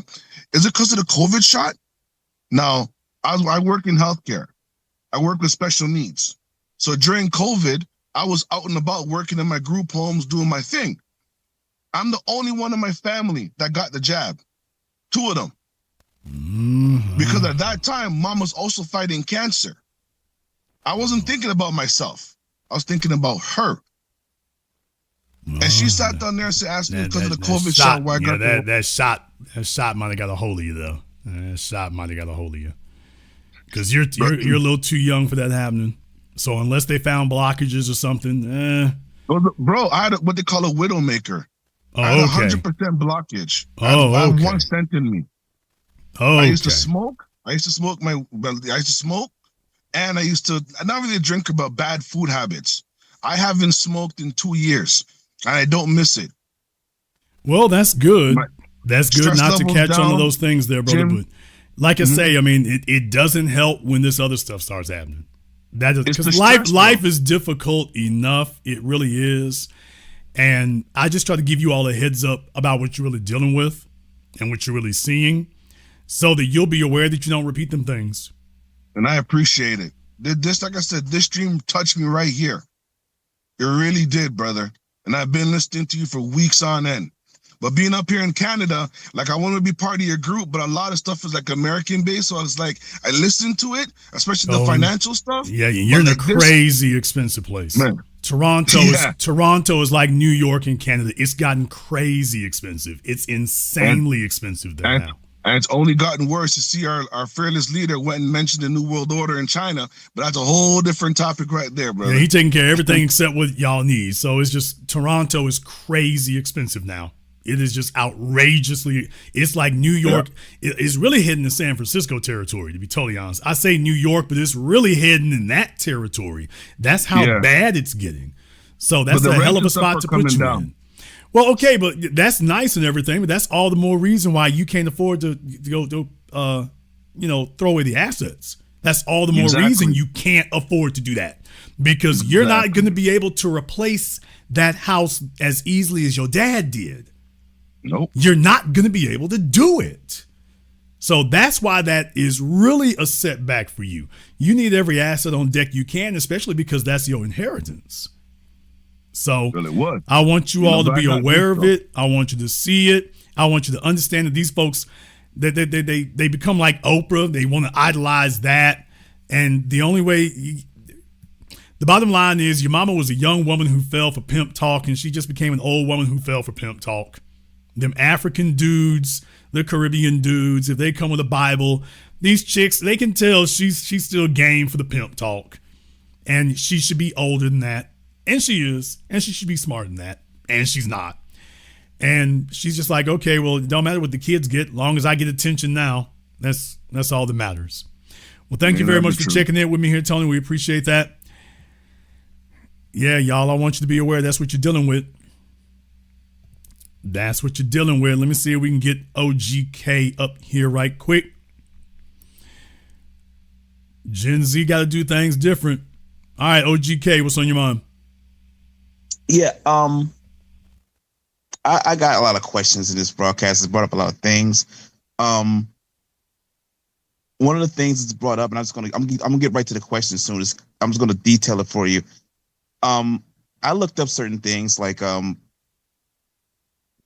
now, like the most selling person in America is not Hermes or Chanel, it's Coach. Just one of the most famous shoes to wear now is New Balances and Asics. And I found out who's buying this stuff. It's coming from the Gen Z. It's coming from the Gen Z generation. James Farley, the CEO of Ford, he went to China to look at all their electrical cars that they've been building over there. He came back scared to death, Jason. Basically saying we're not going to be able to do anything. We're not going to be able to compete because the way their electrical cars are and how it's able to integrate with your phone and how to ever do things, he looked shook. He looked like, listen, if these cars come to the American market, it's over for us. Not because of the baby boomers, but because the Gen Zers, once they get themselves in that phone and get in that car and see how well it integrates, they'll never go back. The capitalist landscape is changing within our very eyes. Well, here's the thing about that. China has gone, first of all, they ripped off all the technology from Tesla. Okay. Then they did better on it. So, all right. To an extent anyway. They've done really good about electronics. They really went heavily into that. So the electronic integration you're referring to, China really went heavy into that. And they've done a very good job of making that work. They've also done a very good job of giving the cars more features, more functionality. The problem is you still got electric cars. And it's different than anything else. Over here in America, we don't really want electric cars like that. That market has already been filled out. Everybody who wants an electric car has already got one. So you don't really have much maneuverability about that. Here's the real reason China would be a threat. China would only be a threat if it can do all those things you just mentioned. And even though you lose all the benefits of internal combustion, if China has the car for half what they're trying to rate people for with these cars in America, because right now the American car market is a captive market right now. That's why the companies are charging $50,000 for a new car. Now, the truth of the matter is that China already is there. China is already able to sell those exact same cars you're talking about, whether it's BYD or whoever, for around $25,000, $30,000. That's already the price point. So they can sell a better car than Tesla at half the price. Yeah, there's a reason why Elon Musk has spent billions of dollars to keep Trump in the White House because, yeah, you got to have a president who's not going to let anything in here, because if it does, that would be the real factor that does it. Not is the car better? Is this a car is this actually a car with an entry level price? The domestic manufacturers and unfortunately the importers who have been allowed in, they have all conspired together. Think the Phoebe's cartel, think that. And they've all colluded to rig the car market with a entry level price of $50,000 for a new car today. So that's what they've rigged. They're an automotive cartel that has rigged that. And you are the designated victims. That you will be debt slaves. They don't want to sell you the cars, they want to sell you a loan. And that the car's warranty is 3 years, but the loan is 6 or 7 years. So you will still be paying for the car while it's out of warranty. Went right in time for things to break down. So that's the real part of it right there. Not that it's an electric car, because you're going to have less range, less functionality. And young people would like to keep their internal combustion cars. That they would like to, but they're being built so badly, so shoddily, and so expensive. The worst cars ever at the highest prices ever. That makes the Chinese car viable at that point. When your alternative is a full-size General Motors vehicle that's already under recall within 30 days, which, by the way, I've seen that. Yeah, all of a sudden you're like, yeah, I can't live like this. Well, we got a captive market and we got the president to keep the Chinese cars out. For now. Well, I want to add on that. I actually got a Honda Sport. I was financing it. Of course, like you said, 6-year loan. Well out of warranty. I think like less than maybe 4 years, 5 years in the loan, the head gasket blew. Now, this is a Honda.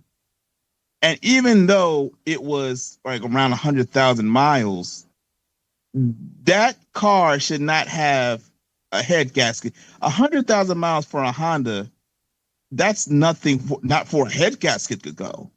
So I do a little research and I find out on Google that there was a class action lawsuit against Honda with the Accord Sport from I think 2017 to like 2019, 2020 of the head gasket blowing. And they refused to do a recall because, of course, it would be too expensive to do a recall. So now that my car is out of warranty, boom, my head gasket blows. So now I had to pay money not only to go ahead and like pay off the freaking rest of the freaking loan, but I had to put a little money because now I had said, hell with this. Now I went to a lease. I really shouldn't have dealt with them after that. But oh boy, a lease. I know. And like I say, I mean, look, you used to be able to say, okay, well, forget General Motors and Ford. I'll go get me a Toyota or a Honda. And now we're seeing that the Japanese, it took them a while, but they're following in the footsteps of the American manufacturers. And their cars are suffering from the same thing. And it's very obvious. Yeah, all you people from the 80s and 90s who kept your cars for 300 and 400,000 miles, Honda and Toyota are like, yeah, we're going to need y'all to come get a new one sooner than that. Because we charging $100,000 for this Land Rover. I mean, for this Land Rover and $100,000 for this 4Runner. Well, yeah, we need y'all to come through sooner than that. So, yeah, 300,000 miles is too long. We need you to come back through sooner than this. It gets even worse, Jason. You heard what BMW proposed? I mean, all of them are proposing about subscriptions, so that's everybody. Not just that. They're proposing to have a specialized screw. Oh, yeah. They want to put in they make a new type of screw. Once again, to try to make it more complicated to work on the cars. Nobody asked for this. This is obvious rigging. You want to talk about environmental damage here, making a bunch of electronic stuff that people can't fix. This is environmental problems. Where's your government? Well, I mean, you mean the United States of Epstein? You mean that government? That's supposed to be doing something about that? Yeah, that's exactly what it is. That's exactly what it is. And they're not the only ones. Folks are out there complaining now because Toyota is now taking after Mercedes and BMW, and they don't want you to have remote keyless start from the key fob anymore. They want to make that a subscription. Elon Musk just told everybody that full self-driving will no longer be a feature. It'll be a subscription with Tesla. Yeah, no wonder you want to keep the Chinese out. The Chinese, that's not going to happen with theirs. That won't be an issue. That's not going to be a feature that comes with theirs. So yeah, these other folks definitely want to keep them out. I need you all to understand what the real thing is, though. This is generational. The older generation has declared war on you. You are a resource to be exploited. You are a resource to be juiced. You are a resource to be liquidated. And that your ultimate fate in their eyes is to be rendered to lifetime servitude. That they get to suck the blood out of you till they leave this world, and that's just the end of it. So I need all of you to get on the same damn page about who the enemy actually is. You can't have arguments about this. You can't have debates about that. You can't. So this fellow over here queasy because he think his grandma all great and he's overlooking a bunch of garbage. You can't do that.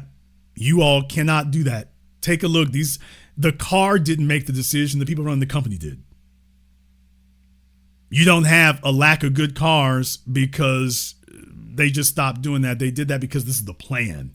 You better start seeing that they are the enemy, and you better start voting and moving and spending and operating as if they are.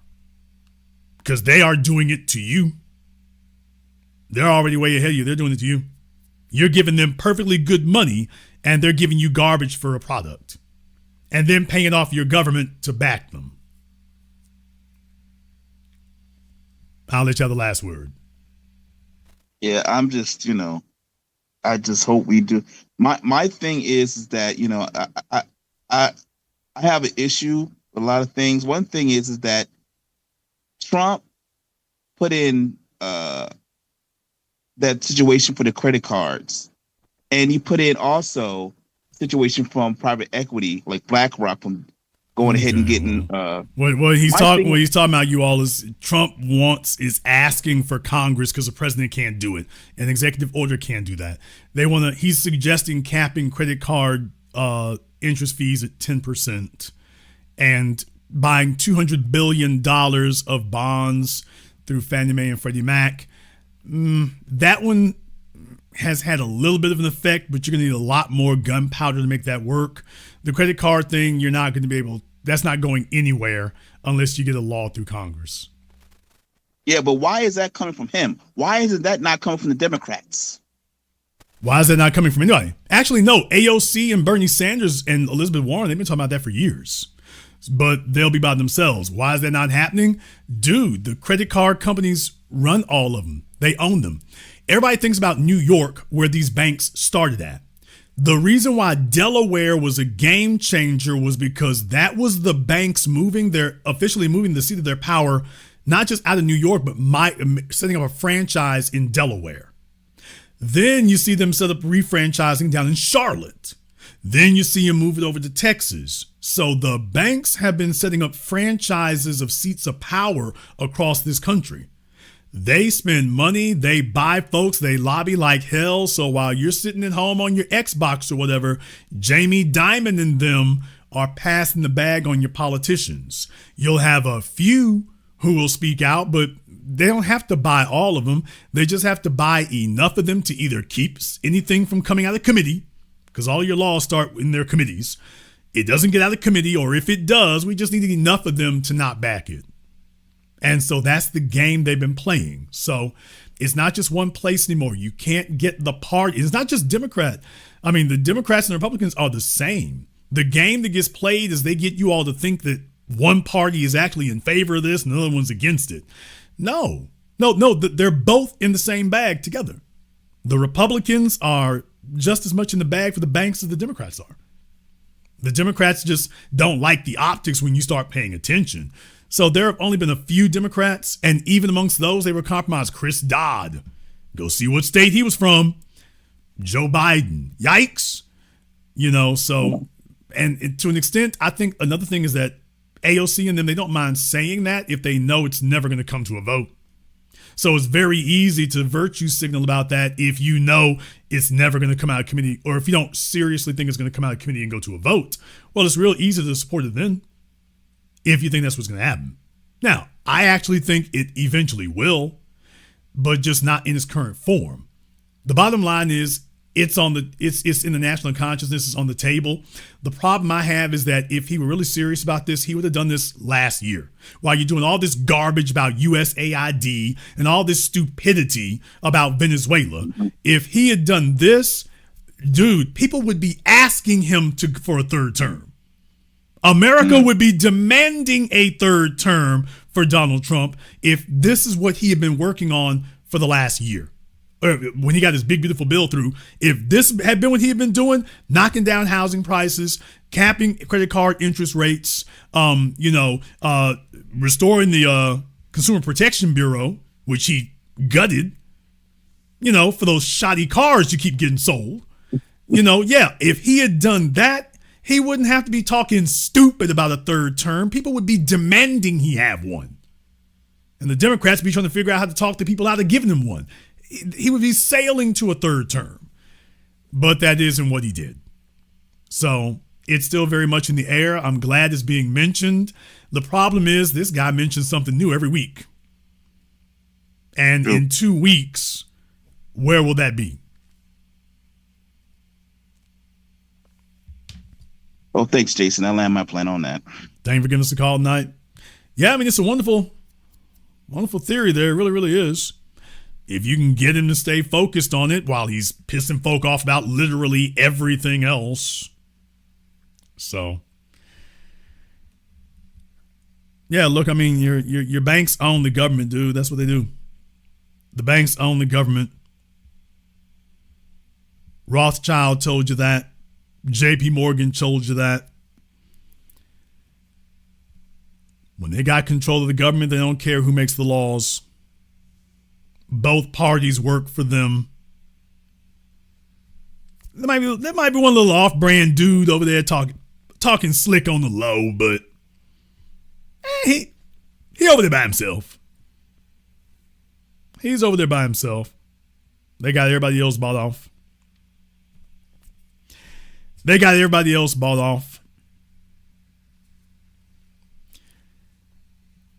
Matter of fact, there's a story about that too. Should I say it now? Sure. Go check out Kamala Harris. She just bought another house. Damn! What? Damn! Yeah, y'all can go check the news on that, by the way. Kamala Harris just bought another house. Go see how much that one's worth. More than Gene Hackman's that they want to sell Gene Hackman's for. So, yeah. Yeah, they own that. All right, everybody who's here on Zoom here, y'all just hang tight. We're going to get everybody up here. In the meantime, real quick, let me get Prince out of Richmond up here on Zoom. What's on your mind, Prince? Yes, brother. I want to ask you this here, bro. When it comes to the young men in particular, like you say, they can't really see something through their mother. But is it a way, after your years of experience, brother, we've been on this earth for a while.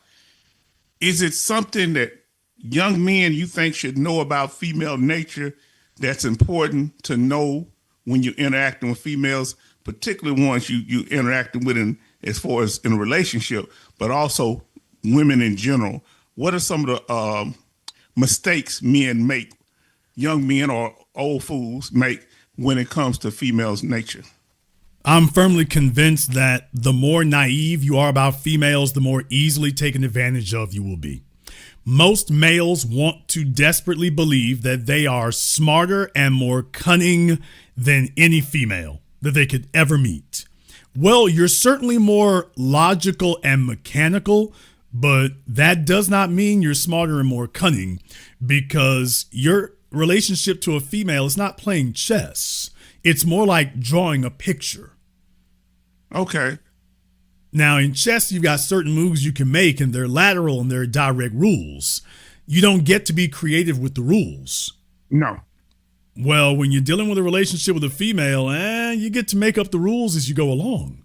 Oh, she can color outside the lines, huh? You can decide whether or not there are lines. What? Yeah. Can I color outside the lines? Well, there might not be lines today. There might not be lines. So most men underestimate women. And it is in that underestimation that they become vulnerable.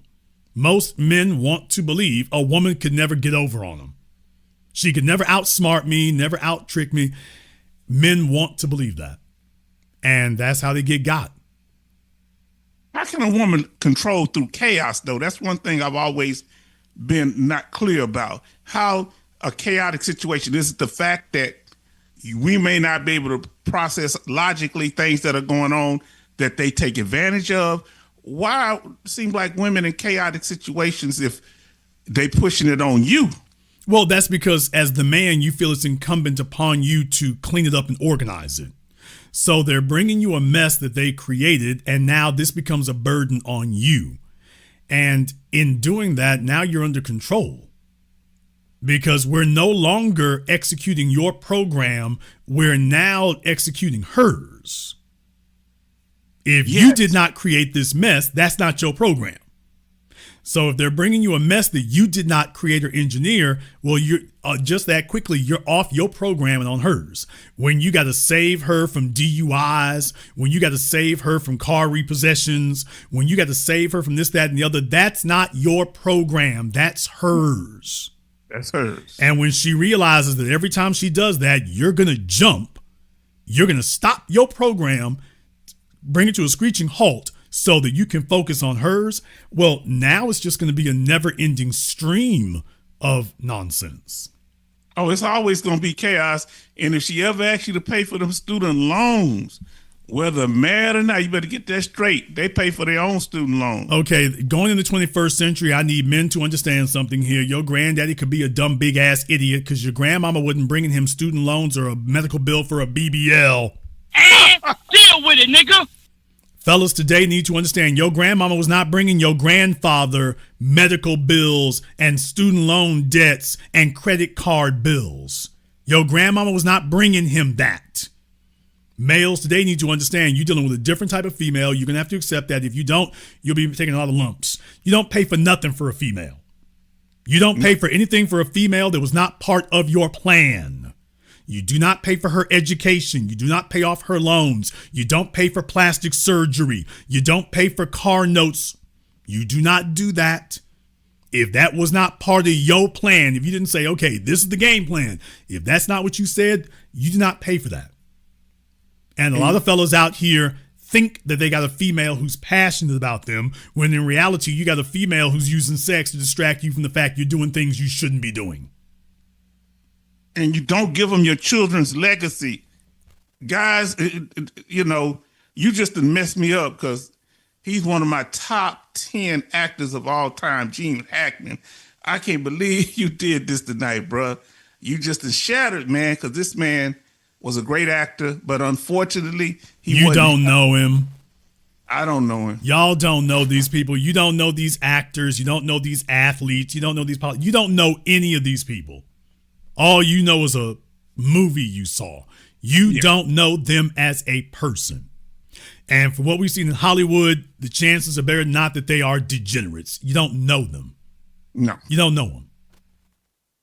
And see, you know what I'm saying, especially the fellas, a man tend to want to, if you're going to have something, a legacy, if you're not with, even if with the mother of your children, you better make sure you have your part of the business handled where your stuff go to your children, because you don't know who she gonna have laying on top of her.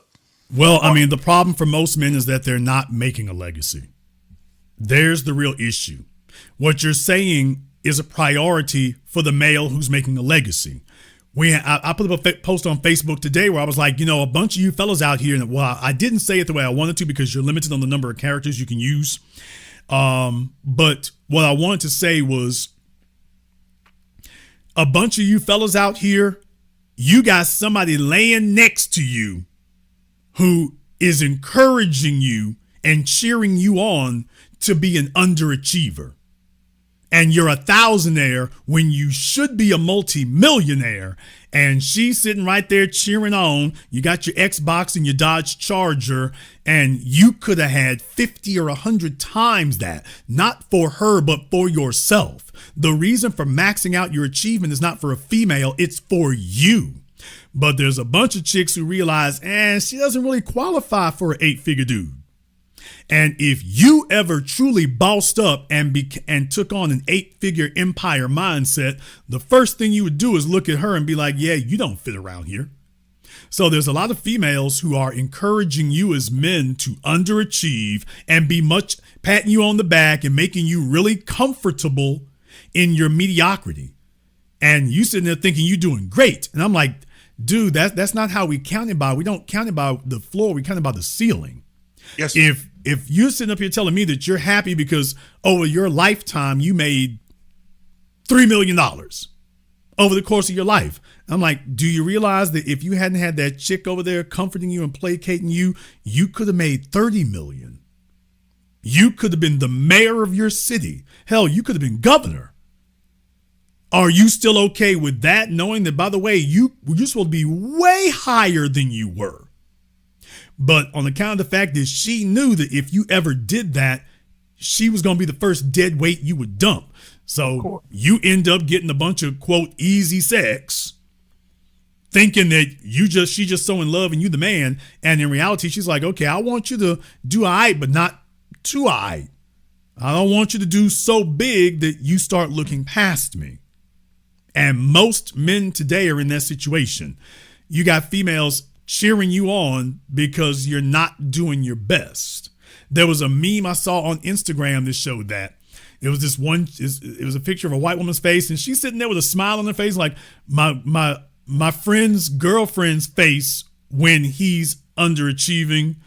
And on the next slide, it showed David Goggins with that serious look on his face, my face when I see him underachieving. And that's really what it is. So for most males today, in reality, the females pretend they're not happy with it. And she's sitting there. For a lot of y'all, they want you underachieving because it keeps you controlled. And as long as you're comfortable and not discontent, because that discontent is what's going to make you kick out the box. As long as you don't ever get there, she's going to have a man and she's going to have a space. If you ever said, you know what, is this the best I can do? Is there a bigger, better me in here? Have I really maxed out? And then you start doing that. Oh, why are you always doing that? You so busy. And is it really because you're busy, or is it because when you expand your capacity, you have the ability to replace her? Yes, because a woman going to find a way to do something anyway. And I'm really disappointed in some of my veteran brothers in particular, because you got these benefits. As soon as you get with a woman, between a woman's legs, you cut off your children. You forget the legacy. You sitting here. See, they make it easy. She going to be taken care of anyway, because they make it where the benefits can transfer to her, but not to your children. If you have a VA home loan, they'll give her one, but your children, they won't. So you need to make sure, if you're a veteran, make sure you have it where you leave it to your children and they can get it that way. But they can't get it while you're alive. You can't give them your benefit. If you get a house with them, they're going to have to pay they half, and you'll get your part where you don't have to put no money down. But if you do it the right way, where if you die, it goes to them, they can assume your VA home loan. Stop letting these women deceive you. Well, as men, the real thing is males today have to be focused. Your focus cannot be on the female. The media, social media, the corporations, the politicians, everyone is concentrating their efforts on getting men to focus on women, getting men to focus on being approved. And they want men to work more, but they don't want men to control and be in charge of more. And that's the only thing that makes a man a man. So focusing on what really matters to us as men and what's really important to us as men, to the exclusion of these other things, that's going to be taking back your position there. Pleasing other people isn't supposed to be our job, nor should it be a priority. Power, wealth, and influence, and making our mark and executing our will and proving that we can exceed our boundaries. That's what gives us value and makes us who we are. I'll let you have the last word. Jason, I was really thinking, I had just typed it seconds before you mentioned the Drewski skit. Is the church no longer a sacred cow? Do we, because a lot of people are upset, but he's mocking these mega preachers who are doing these kind of garbage things. They becoming, when the women can't run the streets no more because they ain't young, they go there and they look for them preacher pimps to be their new sugar daddy, their new leader. Yeah, I mean, look, there's some new church in Atlanta that's doing the same thing. CNN went down there to my folks are lined up to go to church and stuff like it's a rock concert or something. So there's a certain segment of the population that never gets tired of being played for a fool and never gets tired of being made a monkey of. Men need to identify that. The reason why you've seen the exodus of men from the church isn't because men became less pious. When you take a look on social media, the men are still standing by the same standards. Yes. The same standards, the same morals, the same principles. What they realize is that the church, in the chat when they said the church has been compromised, the church has turned against you. So as a result, the men have separated from the church and have cut the dead weight in that regard. All that's left now is when the females run out of options, there's always somebody to lie to them and tell them, well, come here, we have a way out. And they don't have a way out. They just have a support group so you can sit there with other failures and you'll feel good for a little bit. But the only thing that they're ultimately going to sell you is cat food subscriptions. Therapy. Tons of therapy, which will never do a damn thing. And, you'll have plenty of company, but what you will not have is fulfillment, because the bottom line is that you cannot come into your full womanhood without a man. That's the bottom line. Mic drop. You cannot achieve your full womanhood without a man. You cannot achieve your full womanhood in the company of other women, in the company of children, in the company of an employer. No. You will never be able to develop your full womanhood in that environment. You require a man, and to be an apex female, you require a competitive man. Yes. Is what you really require. So when they talk about the gangsters, the dope boys, or the corporate fellas, or the dark triad or whatever, these are competitive men. Yes. These are men who are challenging the world and challenging convention, and by proxy, it also challenges you. That's what ignites your womanhood, because now you have to be a competitive woman. That's coming into your fullness. You're not looking at one raggedy pair of pumps or heels. You're looking at the whole thing. You're calling yourself to be bigger and better. You're requiring of yourself. That's what makes the difference. Thank you very much. Give us a call tonight. Let me see if we can get the next person up here on Zoom. Antonio. Let me go ahead and get Antonio up here on Zoom for me right quick. Let me see if we can get Antonio up here on Zoom for me right quick. We'll give him a few moments here and see. Antonio, I don't see anything. I'll give you 5 seconds here. I'm not really sure what's going on. If you don't have a light on or something, I'm not sure, folks. If y'all are up under the bed hiding from mom or something, I'm not really sure. You can turn a night light on or something there. I got it. There you go. All right, Antonio, what's on your mind? Antonio, you're on. So I wanted to talk about some of the points that you had made earlier today. The brother that called in about his father not leaving him the home, that kind of hit hard for me. I'm 45 years old, and my father, my mother died. He remarried a couple times, and the woman he's with now, he's going to leave the house to her and leave me and my brother with some depreciating, fiat money. And I had a long conversation with him about it. And you say depreciating fiat money. Now, how much is that? He said he got a life insurance policy with about 50,000 each for me and my brother, which is, that ain't, by the time he passed, it's worth half. It ain't nothing. But the house is worth a little over, $600K, but it's down in Georgia. But we had a conversation about it because let me find out here. How old is he? He's 63. What did he do for a living? He retired from the military, retired from the fire department. Of course. Yeah. Of course. Yeah. I tell y'all about these military niggas. I just try to tell you young cats about these military niggas. If they come out the military, they might as well be a professional athlete as far as what you can expect from them. They're not stand-up dudes. Very, very few fellas who come out the military. My military cats will bear me witness. Very few cats who come out the military who's solid. Very few. Most of them were just hanging on for dear life. They just settled in because they couldn't really do anything else. And that's it. They just end up being basically benefits horses. They just carry benefits to some hoe somewhere, and that's what they're going to drop it off at. Yeah. Yeah, and I pretty much, I had some words with them. I'm radical. I'm not going to lie. I'm Khalid Muhammad radical. But I'm able to manage and try to navigate through life, holding in my temper and holding in holding my mouth in certain situations the best I can. But, I let them know exactly how I felt about it. And I had to set an example. Like, I have a house paid off on the East Coast. Me and my wife, we left the East Coast, moved to the West Coast because of a friend of her told her about these businesses over here that you can do out of a home by taking in the elderly. The state will pay for you to take in. It's like an adult foster home type deal. So, I invested in that for my wife, and it's starting to turn around. It was some up and downs, but it turned around. But we left the house to the kids.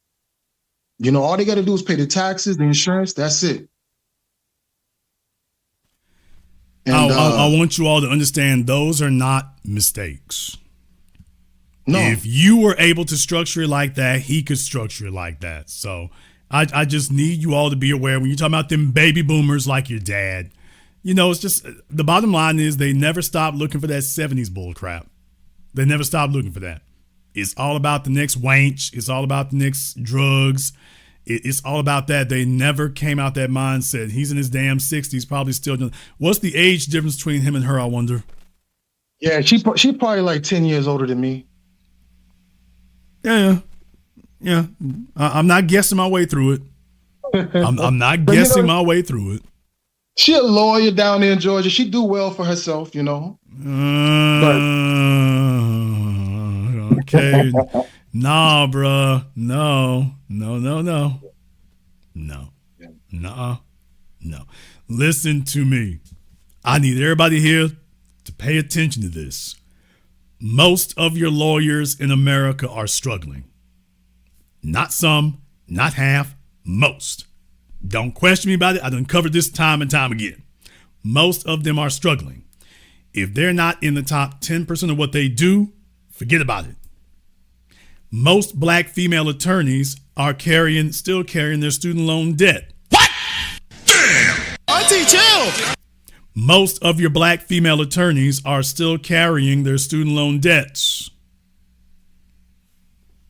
Don't believe me, go ask her about it. If you can. Don't believe me. Jason might be lying to you. Go check it out for yourselves. See, you ain't talking. You're not talking about when she was done with law school. We ain't talking about she owes 40 or 50,000. We talking about she owes 150,000. And the first few years that a lawyer begins working, they go check it out for yourselves. I put a post about this years and years ago. They usually make around $50,000 for the first 2 or 3 years to begin with. They don't get into six figures until like a decade later. So it depends on how long she's been practicing and what law firm she is with and what area of law she is in. It's not just you become an attorney and away you go. That's not the way that works. Yeah. Which is why most attorneys today are like most doctors. Most doctors have to be part of a health system. They can't be independent practitioners. It's too expensive. Dealing with the insurance companies and whatnot, paperwork is too expensive. Attorneys are the same way. You got to get mobbed up with a law firm. Being an independent attorney is not really viable anymore. So if you check the real paperwork, I think you'll be surprised. It sounds fancy when they say attorney. Let me check that documentation right quick.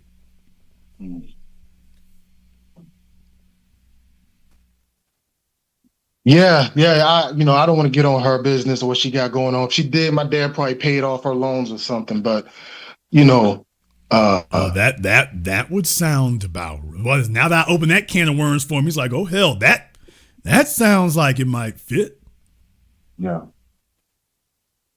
That sound like it might fit if she can slide up in there and whatnot, and she done turned him out. Next thing you know, oh, there go her student loans. Yeah, but I mean, it really, we didn't talk for about almost a year. I had a blow up, and I said some things because I tried to start a little like a plot, like a family type. I don't know what you would call it, LLC or trust something. Me, my brother, my dad tried to put something together. He wasn't for it, and no, that got in the way of the hose. What you talking about getting in the way of that? And it really got me up. We didn't talk, but we cordial. But I'll talk, this and that. I don't celebrate them holidays, but we keep it cordial. But that's as far as that go, But back to what you were saying about the China thing. I realized something about the way China operates. They believe information should be shared, not hoarded. And here in the States, it's like we value intellectual property to where we can have that and then rest on that for the rest of our lives. I'm not sure how you came to that conclusion, but go ahead. Well, because I'm looking at it, they took all that knowledge and they built a bunch of universities in China. 70% of their population going to college. That's not here. Here is more like they can't afford it. They put a gate up to knowledge and wisdom in this nation, and it doesn't benefit us. That's why I say. And the way that they do things is like, okay, if you want to compete, we have the same knowledge. Can you come up with a better process? And they've blown it out the water with manufacturing and the process that they do. Well, I mean, certainly because they have a more centralized government that constructs the society from the bottom up. Sure, when you've got one or two people making all the decisions, well, that makes things move a lot quicker because everybody has to get in line no matter how much it inconveniences them. Certainly it does. However, it also gives them more control when you get there. Take a look at what happened to Jack Ma over there at Alibaba. Jack Ma, he tried to influence politics. Either you're going to be rich or you're going to be a politician. You can't do both like they. But that's what you're supposed. But that's what you're supposed to do. The whole point of becoming affluent is so that you can start controlling the society and start influencing it. He didn't even get that far with it in reality. And right now, remember, they got laws in China for people who are too affluent. You think it's bad over here. They got a whole new statute they just put in. It was just really built on the others. Remember the memes of the women like falling out their cars and stuff, being sloppy rich. They outlawed that. They penalized people for that. So I get what you're saying to a certain extent. But it's not because they believe in the democratization of knowledge. It is because that's part of the state plan. In America, we have much the same thing. Here's the problem that we have. Right now, the biggest, most affluent people in America is not chasing, AI and all that stuff right there. The skilled trades is AI proof. And right now we have a tremendous lack of that. I mean, a tremendous lack. The problem in America and Western society is that the rich are organized and the poor are not. And deal with it, nigga. There's the issue. The rich are on the same page with each other. The poor don't even talk to each other. They'll bull jive around. They'll try to get some cheap, sloppy sex, but the poor don't organize with each other. The rich organize with each other all the time. If you can get the poor to stop seeing themselves as temporarily embarrassed millionaires, if you can stop getting them to be dead pill, if you can stop getting them to focus on the small stuff and actually be like, okay, what do we need? Where do we work together? That's the part that's missing. Because to be totally honest with you, brother, We don't need the schools anymore like that. Not really. Schools are nice and schools are cute, but knowledge isn't passed down from schools. I'm talking about as far as technical knowledge, societal trade knowledge, that's passed down in apprenticeships. That's the way it's always been. This guy over here is a carpenter.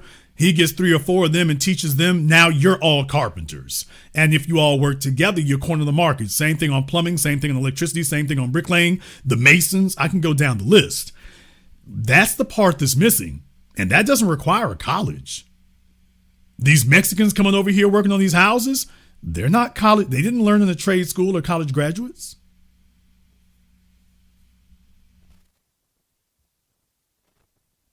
Yeah. So I think that we see the schools as a stand-in for real organization and real cohesion. And it's a very simple answer. And yeah, I certainly do wish it would be that way, but schools don't function in that way. Well, maybe I misspoke. I think we need institutions where there's what we used to have was the church. It operated as many things back in the day, but a place to gather and to, the knowledge of where to find, access to information so the kids know, okay, you can make this money. This is what we're doing. You watch, you learning, you participating. We do need some kind of structure in the institution. Very true. Maybe not a school, but we need something. Very true. Very true. And that's that organization I was referring to. Because, like, for example, you can talk the Boule and the Divine Nine and all that stuff. That would be a net positive if they actually mobilized for it. But that's not what they do. So when you talk about she's a lawyer down there in Atlanta, brother, I cannot vomit loudly enough to show you how lowly I think of the legal profession, the black legal profession in Georgia. Well, she's in. We're not nothing like Atlanta. We're 4 hours away from Atlanta. That's why I didn't say. That's why my sentence wasn't Atlanta. My sentence was Georgia. Yeah. You want to talk about Atlanta? You want to talk about Augusta? You want to talk about Valdosta? Name your poison. I don't have any respect for them because I see what they do. And here's the bottom line, brother. All of them want to be replicas of Atlanta. Yeah. All of them just want to mimic that. And when you take a look at Atlanta, there's a certain attorney on YouTube with his blue suits. And I'm like, yeah, that's the Atlanta law profession right there. That right there is it. They want to style and profile. The dudes want to skirt chase and go buy overly expensive cars and get nothing done and nothing built. These are guys who couldn't make it as celebrities, and they didn't have the athletic ability to be professional athletes. So this is their version of doing that. So everything's about balling out and skirt chasing, not building anything. So whether it's your so-called black Masons, your so-called black Greek fraternities or whatever, those were supposed to be your institutions outside of the school structure or the government structure, which is what white society did. White society has never relied simply on schools or government. Skull and bones, you get the idea. I mean, there's so many so-called secret societies out there, and that's what it is. So what you're saying, that's absolutely it right there. Hell, even when I was talking about the skilled trades, where do you think that came from, man? They have a lodge for painters. What was that? The Society of Odd Fellows, which sounds crazy till you see what it's about. The bricklayers, literally masons, that's literally masonry. Yeah. Oh, you got a skilled trade. Okay, you apprenticed, you learned. Okay, you can't fake whether you know this or not. You either know how to lay bricks or you don't. Let me see you. Let me see you right quick. Oh, okay, you know what you're doing. Well, come over here and meet us tonight at 10 o'clock. Now that we know you got something to offer. And that's the way that goes. That's how you start bringing in other people. They become your apprentices. And that's why the Irish and folk like that guard these things so jealously. So if they seem more organized, it's because they are. If you see the problem, and that's the good part. The real issue is the action required to enact the solution for it, which is what you talked to your dad about. And what you found out is you ain't got no backup from the olders. No. And and another thing, it's not that we need even to build, is we can't even preserve what we have, because it's like, if you notice, a lot of our people try to look for money from the government, grants, stuff like that, but they don't really want to give nothing to our Pacific group. They'll give it to every other group. But if you notice, they won't get a dollar specifically for us. So my mother's side is from the islands, not the islands you thinking, but we call them the islands off the coast of Georgia. They okay. It's probably like 20, yeah, it's like 20,000 islands off the coast of Georgia.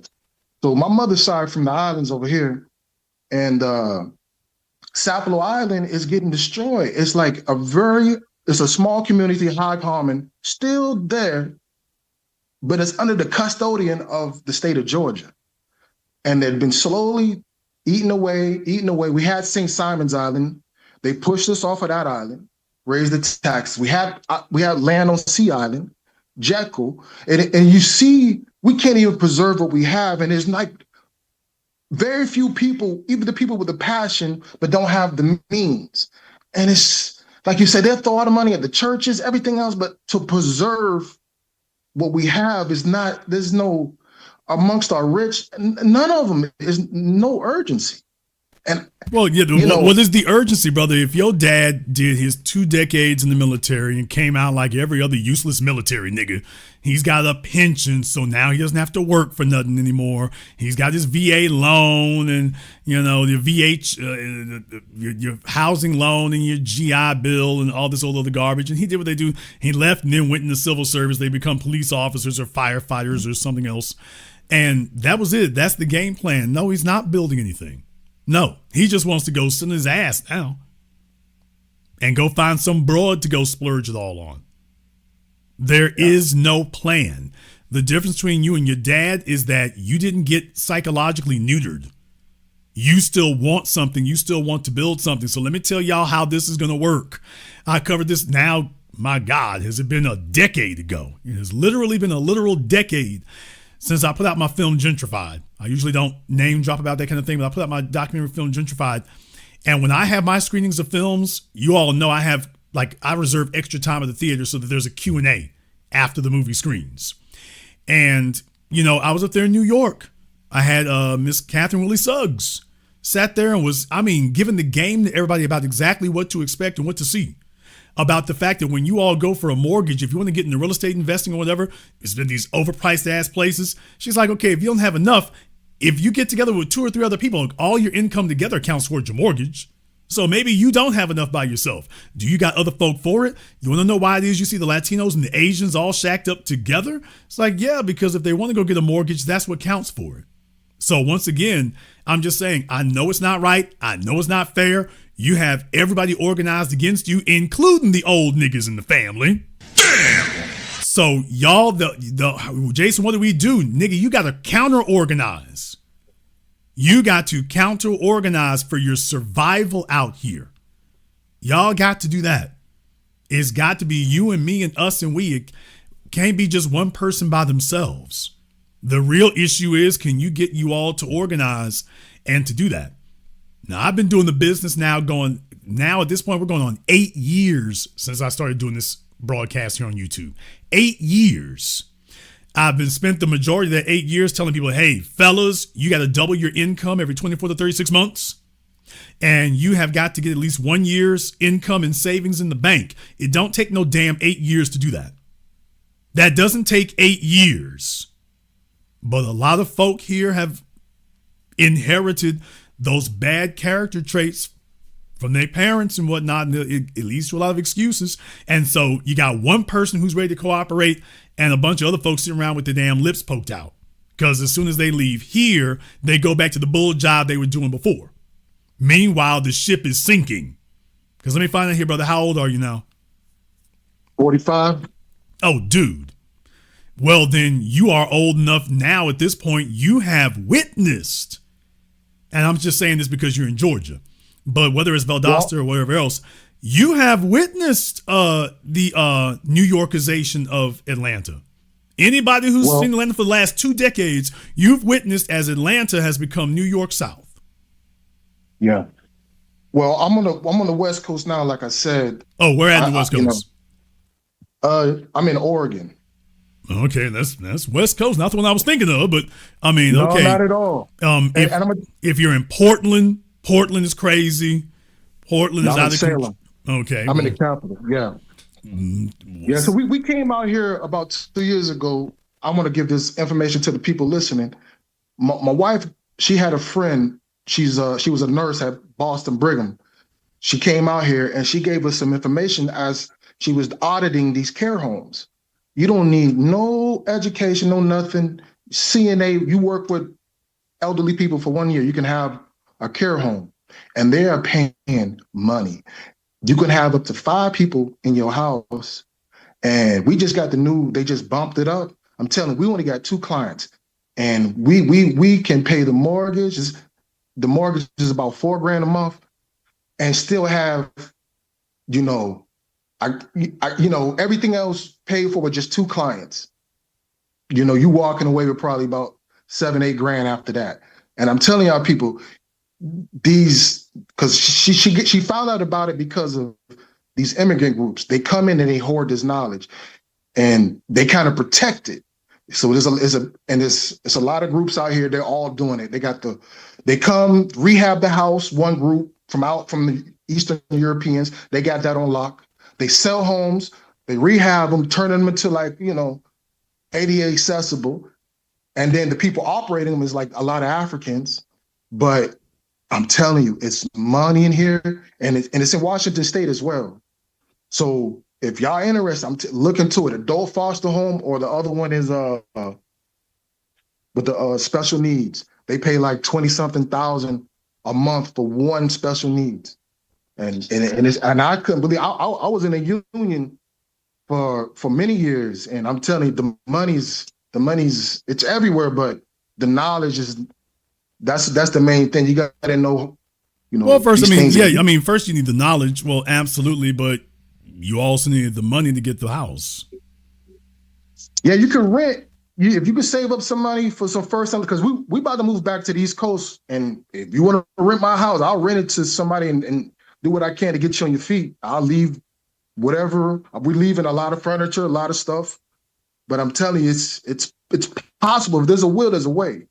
And you can rent to start off with. Everybody don't have to buy like I did. I was fortunate enough to be in a situation, but it's possible. I'm glad to hear it. Thank you very much for giving us a call tonight, brother. We appreciate that. All right, let me go ahead and address something right quick here. Let me address something right quick in the chat room. I'm not going to say any names. I'm going to let you live. I got to remember at moments like this, Jason, have some patience here. I got to let him live for just a moment. I wouldn't depend on 2 clients to make a solid living, caller. He didn't say depending on 2 clients. That's not what he said. So it's just, where's my short bus? That's not even what he said. So it's usually in a game of telephone, it has to go through 5 or 6 people before it gets messed up. This one got messed up from the source. So that's literally not what he said. It's not what he said. I'm not taking care of someone else's elderly. No thanks. Okay. Special needs is work, though. All right. I just want you all to understand something right quick. I want you all to understand something. If you want to know why, special needs senior is a tough, very important, hard job. Okay. Now I want to remind you all of something. While you sitting here talking like that, them Somalians done made hella headlines. Doing what? While you're sitting here talking about what's too difficult, what's too much. By the way, what did they just make international headlines for? And oh yeah, one more thing. And they are not even it. That's not even it. By the way, let me go ahead and remind folks again right quick, since we got you here tonight, since you said that, let me go ahead and kick the ballistics on it. Just to give you a brief reminder, since very clearly his point sailed over some people's head like a spitball over a classroom of kindergartners. So there's a reason why I got to do this, because otherwise it just gets lost In translation, it shouldn't, by the way, we shouldn't have to do this 30, 40 damn times, but I guess we do. Turn your eyes towards your screens, everybody. Turn your eyes towards your screens. You want to know about who the ringleader was up in Minnesota? Or a ringleader of one of these rings up there in Minnesota? Yeah, she don't look Somalian to me. And deal with it. Oh yeah, one more thing. She don't look Somalian to me. Yeah, obviously it was doing pretty good there for it. So what I'm going to say is that where we are concerned, I really don't have a lot of patience for folks who, don't see the bigger picture on these things. Because then you'll complain about what these other folk got and what these other folk done stacked up and what these other folk made happen. These people would not be dogpiling these things if there was nothing there.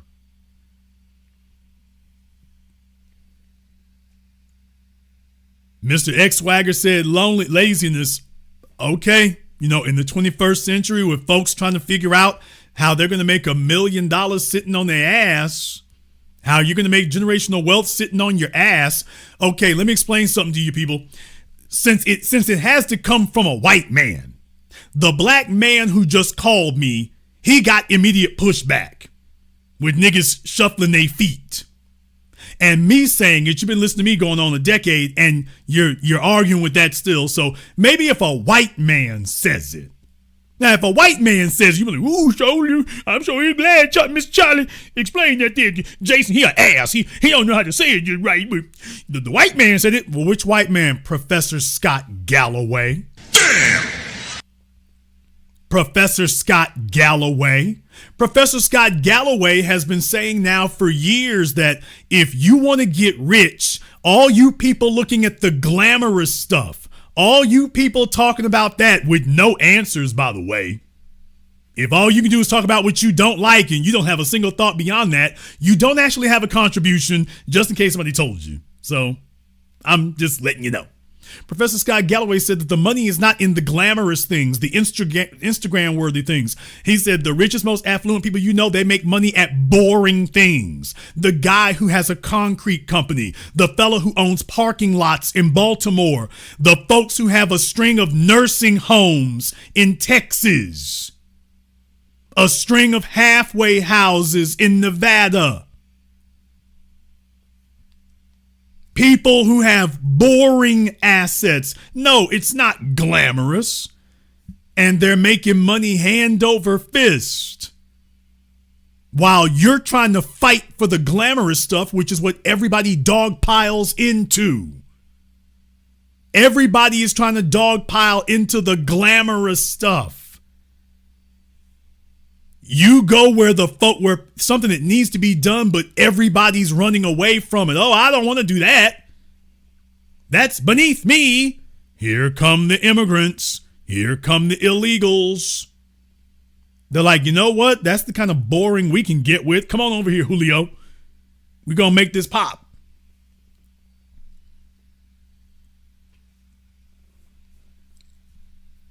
While this fellow's going to sit in my chat room and try to convince us that we need to find something that's exciting for him.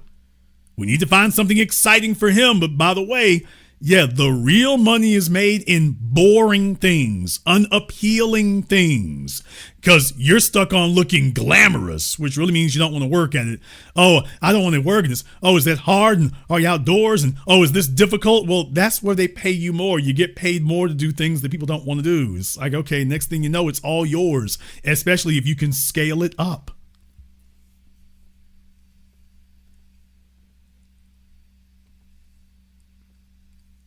You go up to the Northeast, I see a bunch of African immigrants and whatnot working as cashiers. You go to DFW in Dallas, you see the Indians working at the toll booth at the airport. These are boring things. Nothing exciting there. This is all boring. So now that I've quoted a white man, now that Professor Scott Galloway has said it, maybe now some folks will be like, ooh, light bulb moment. Ooh, you know what? I didn't think that way. Stop sitting up here trying to chase things that are exciting because you don't really have a skill set beyond that. And you're daydreaming that you're some celebrity with your iPhone 3 in your hands. Why don't you be practical? Glamour is where everybody's lined up to compete against you. No wonder nobody's getting rich at that. The boring stuff is like, yeah, you can make money. Yeah, but if I ain't going to be famous and glamorous and well known, you're not glamorous already. You're not glamorous already. Or don't. By the way, you can do it or don't. Let the Somalians have it. If you think they're going to quit, you're wrong. Let the Mexicans, let the Asians, let the Iraqis, let the Ukrainians. Well, when you see that they're running the whole damn thing here in a little bit, which most of them already are, well, just remember, by the way, that was not your cup of tea. Okay, well, they got a whole jug of tea now. All right, we got Robert here on Zoom. Robert, what's on your mind? Man, this has been an eye opener because when I worked for Moet a couple of years ago, you had mentioned Diageo. Diageo was already having problems, and it made me look into when I was working for Moet Hennessy, what they had going on. And all of what you think of these luxury products behind the scenes, they were doing a whole bunch of underhanded stuff. Like, say, for instance, through Southern Glacier, what they were doing was they were offering the high products, but you had to offload some of their garbage, basically unloading the dog crap of these products that they had bought into that just weren't working. Then I also seen them start to absorb other brands that had taken off and different things like that. So I guess leverage themselves into certain losses that they had on other brands. So Southern Glacier was being sued by a lot of the local people because they didn't want the brands. They wanted the luxury brands, but they were forcing them to buy the other lower brands and stuff. And as I looked, as Moet and Hennessy was evolving throughout those years, and I worked that contract, they started bringing in certain celebrities. Their marketing just was so off. And then they brought in LeBron James, they brought in Nas, they brought in just these different people of high celebrity, but they weren't resonating with the young people because there are drinkers that turn 21 every day, right? So I was like, why are they not going after the influencers like the Kais and Knots and different things like that? And I just always felt when I was working for them, their marketing schemes were so off that whoever was in their marketing department was just basically stealing money because they didn't know what they were doing.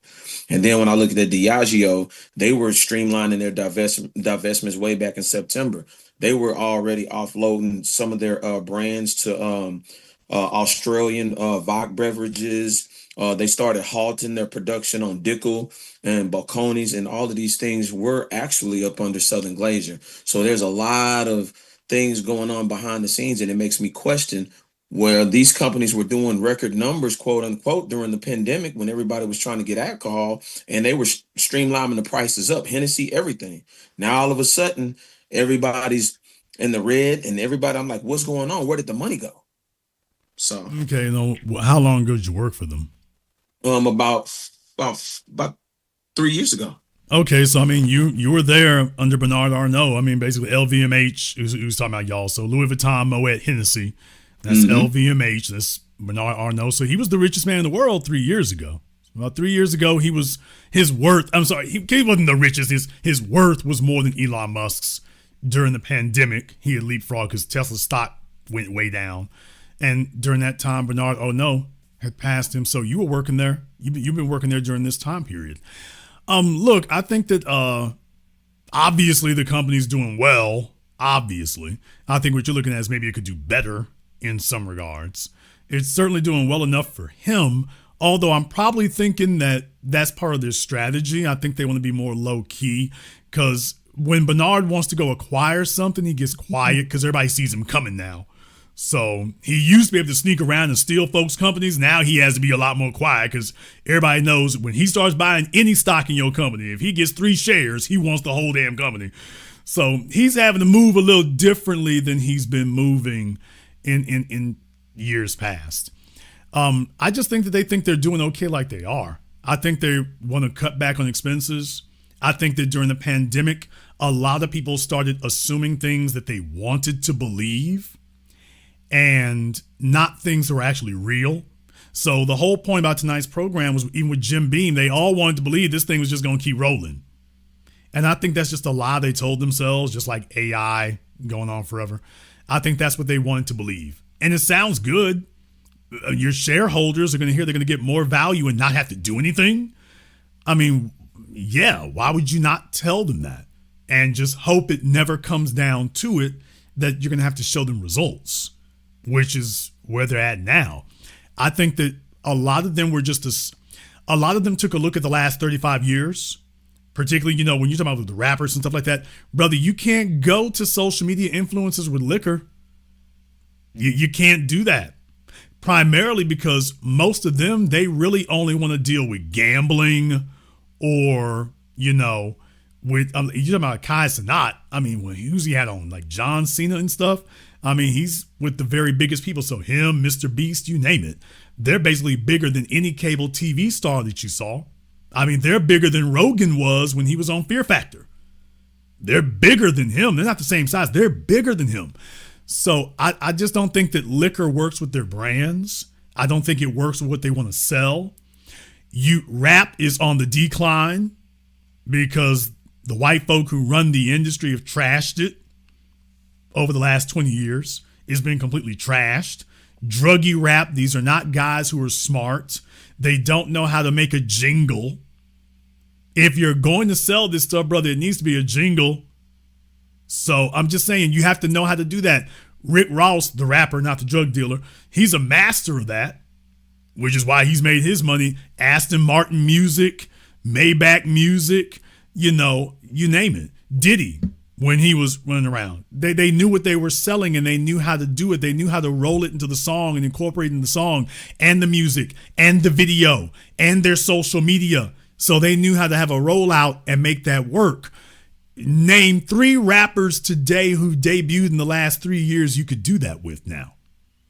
Name 3 of them who have any credibility. You could see them popping Percocets, but as far as moving liquors, no, not a one, not even one. Kendrick Lamar, no disrespect to Kendrick. Lil Uzi Vert, he likes pills. Okay. NBA Youngboy, name who you could put as the face, who could be taken seriously as the face of selling your product. Brother, you ain't got it. You don't have it. There isn't one. There isn't. All the folk we would be naming in reality, because we all getting older, well, those are anachronisms and throwbacks of the 90s and the 2000s. Even if I say Drake now, by the way. Even if you want to say Drake, how long Drake been running around now? Drake, Rick Ross, Diddy. Now you're not in the early 2000s. You're back in the 90s. There's nobody. There really isn't. So I hear what you're saying. There's no synergy. There's nobody who's ready to take that baton. They're not. Even if you gave it to them, they're just going to look weird. They're going to look weird with it because this is just out of character. You see what I mean? No, look. Rick, for those of you in the chat room, at least Rick Ross gave the appearance he was living that life. These are dudes who you see them at the club. They've done their club appearances. They got their club credentials. Them folk y'all naming in the chat room, they ain't got no club credentials. ASAP Rocky ain't got no club credentials. He ain't got that. He doesn't. Maybe Offset. Offset's the only one I can think of off the top of my head. He has Mercer. Yeah. ASAP Rocky has Mercer, but that ain't doing. Okay, Yeah. all 3 bottles of that. So like I say, Offset could maybe carry your baton like that. Offset can make a jingle like that. Offset can make a song that, people could put on repeat for that. So I could see him doing it. These other folk, I could see him doing that. Plus he's got the real world credibility. He doesn't look out of place in the club. ASAP Rocky looks out of place in the club. ASAP Rocky throwing his arm around females. It's just like, what y'all doing? Comparing purses? Because he gonna bring his purse and she gonna have hers. Offset could do that. You can see Offset at the club popping bottles. You can see that. Diddy and Bad Boy, you can see that. Rick Ross, you can see that. Meek Mill, you can see that. Drake, you can see that. You know, Future, you could damn sure see that with Future. You can't see that with these other cats. Not really. They might have a popping song, but running the club, not really. So I hear what you're saying, but it would be difficult. And they can't get their television advertising like they really need to. And even if you could, you still need a mascot for it. So they kind of don't have the tools they need. I heard you say something about tonight's program about the wealth being squandered. And I heard you say something on another broadcast about the new hashtag is going to be Generation Z or Generation Z failures. And I asked the question, what would I know you said for us to be relentless, to work, eat, sleep, and repeat. But what would be the focus point that you would want the youngsters to understand in connection to the youth behind that blueprint? What is something that you could drop to the youth? The number one thing for the young folk today is that they have unfortunately begun adopting a culture of backstabbing and betrayal. You got whole websites of Gen Z and now Gen Alpha. Blatant rug pulls. Forget the stock market, forget crypto, the meme coins. They're out here literally getting up to do rug pulls on each other. Well, yeah, because this is the resort of powerless people. You're powerless to go after the boomers who squandered all the wealth. And you're powerless to go after Gen X. And you can't get at the politicians. So, as we've always pointed out, you're cannibalizing each other. They're now just cannibalizing each other because those are the only ones they get access to. So the number one thing is they have to stop that. This culture of backstabbing and self-betrayal of their group. They got to stick together like nobody else. They really do. And I'm doing my part to bring their attention to it. And I'm going to continue doing that. My thing to them is y'all got to stick together, man. Y'all don't have anybody. You don't have anyone. My generation, Gen X, made changes from the baby boomers, but the problem is I feel like it's 50-50. 50% of my generation is making changes, and the other 50% is bull jiving and trying to figure out how they can replicate what they saw the bastards of the baby boomer generation do. They trying to stack hoes and, hey, they're not trying to destroy what the baby boomers did. They're just like, hey, where's my cut? And that's the only beef they got. So my generation has started to change it, but it's not concerted enough. The millennials in many ways are lost. That's going to be seen as a lost generation because everything is coming at them so damn fast. So the millennials are really kind of in a tailspin. So they're trying to find their footing. We'll see if they do. Gen Z, Gen Alpha, they need to stick together. They've got more access to more information than any generation in history. They've got more technological ability and hardware. They've got more innovative ability. What they don't have is cooperation. And whether it's the males and the females cannot afford to see each other as enemies. They don't have that luxury. First of all, they're wrong. Second of all, that's not a luxury you have. The only thing that will ensure is that all of you are destitute, dominated, and broke. That's the only thing that's going to guarantee. But they have to work together. They have to stop and sever this culture they started developing of rug pulling and backstabbing and cheating each other, swindling each other, scamming each other. Yeah. They must stop that. Absolutely. That I put that numbers 1 and 2. That's got to stop. They don't have enough resources. Usually you get scammed and stuff and then you recover from it. They don't have enough to recover. They don't have enough. When they lose this, you will not get that $100 back. You won't get that $1,000 back. Or should I say it'll take you twice as long as it took my generation. It's not going to come to you that easy. So that's why they go from one scam to another, because now you got to do a bigger scam to make up for what you messed up with the last one. So if I could drill something through their heads, y'all got to work together. You are all y'all got. Y'all all y'all got. I don't want to see nobody sitting around the damn table with some Insta thoughts and mess, sitting up here talking trash. So there's some millennial dudes who sit up here and call themselves fresh and fit, and they're sitting up here feasting off of y'all too. No, y'all need to be on the same page. You need to be on the same page, and everything needs to be about, okay, what are we going to do together to build? No, I'm not interested in talking to you to do no drugs. No, my primary priority is not talking to you to get some sex. We are looking at socioeconomic Armageddon. You are going to be the first generation of Americans who are going to develop a third world class of people. The first generation that we have seen since the Great Depression. Now that's literally what they're staring down the barrel of. Literally. And the government is not here to help you.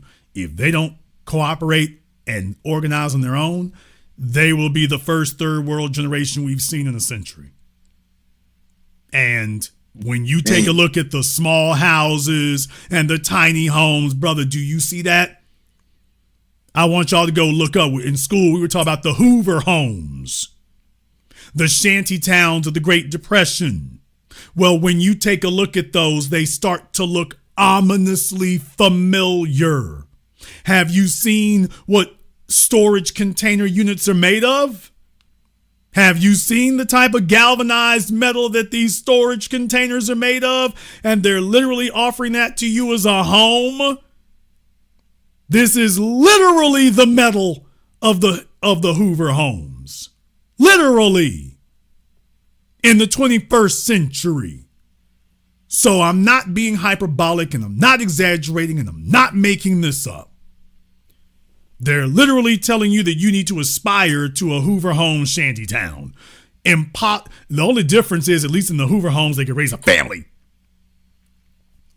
which you will not be able to do. You won't even be able to do that. So it's essential that whoever y'all get with, man, look here, I don't give a damn where you find them. There needs to be 3 of y'all on the same damn page. Gotta be. That needs to be the priority. Point blank, full stop. Absolutely. I'll let you have the last word. To anybody that's on this broadcast tonight listening, Jason Black can only do so much. So we gotta put our feet to the floor, get this done, be relentless, be uncompromising, and definitely put the skin that we in first, and to be able to create that socioeconomic status that our ancestors gave away and squandered, and get directly to it now. Be $1. Thank you very much for giving us a call tonight. We appreciate that. I'm the only place that doesn't try to gather you together to sit up here and talk about your damn sex habits. Damn your sex habits, man. We talking about survival here.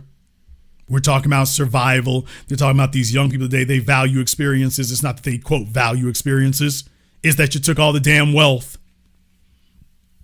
You took all the wealth.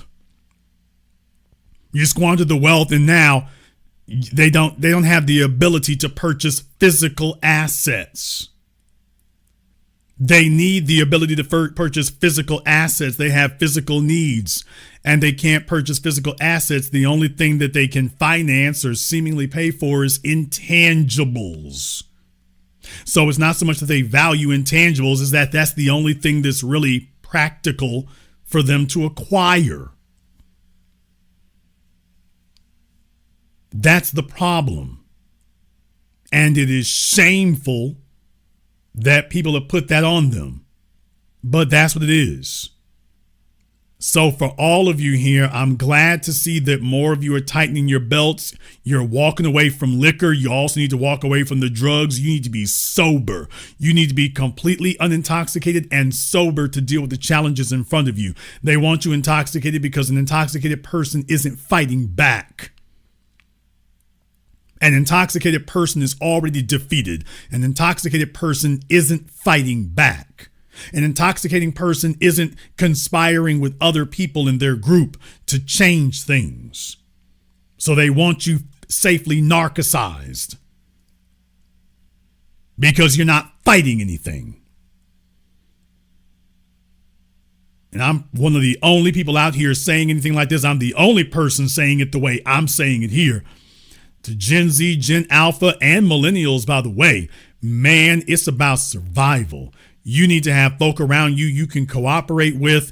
I said this here before. I'm going to say it again. You all got social media. You need to be going on your social media timelines. Take a look at the folk that you got associations with, and you need to start asking yourself where they came from and cooperate with them. Take a look at what city they're in. Take a look at what their skill set is. Take a look at what they got. Stop sitting up here trying to slide up in some damn DMs to get some sex. Start looking at who's got skill sets, who's got abilities, who's got a realtor's license, who's got a contractor's license, who knows how to work on cars. Start aggregating skill sets, aggregating resources. Don't come to folk with your damn lip poked out.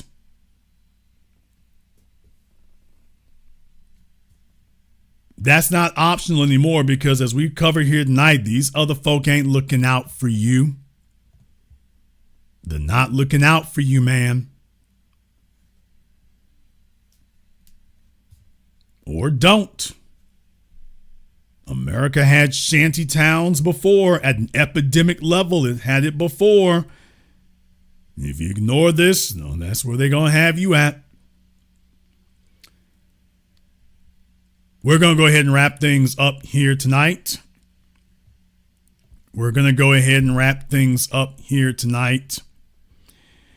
Before we do, I want to thank everyone, and I do mean everybody who has contributed to support tonight's program on PayPal, Super Chat, Venmo, shout out here to the Gentleman's Lounge. Thank you very much for your support here tonight, giving out some memberships to Young Investor, the Technical Brute, Eonto 9 with some more memberships here, Anwar Williams. Thank you very much for your due diligence. Alyssa Bay, Sir Francis, and everyone else here who has contributed for tonight's program. Harlem King, thank you very much here. If you are new here to the business, welcome to the program that all your favorite YouTubers love to hate watch. Yeah, I know that everybody and their mama is talking about the Anton Corey Holcomb situation. Yeah, I know about that. And I made a conscious decision that I'm not going to discuss that. Yeah, because by the way, while everybody else is talking about things that glitter and things that, kind of gossipy, is anybody focused on your survival? Is anyone actually focused on what's going to affect you personally? Because when you start distracting yourselves with those other things, is that because it's important or is that because it's a distraction? So to anybody who's wondering if I had something to say about that, that's what I have to say about that. I chose to go in a totally different direction. Let everybody else talk about that. I'm still focused on your survival. I'm still focused on the things that matter to you personally and will affect you personally.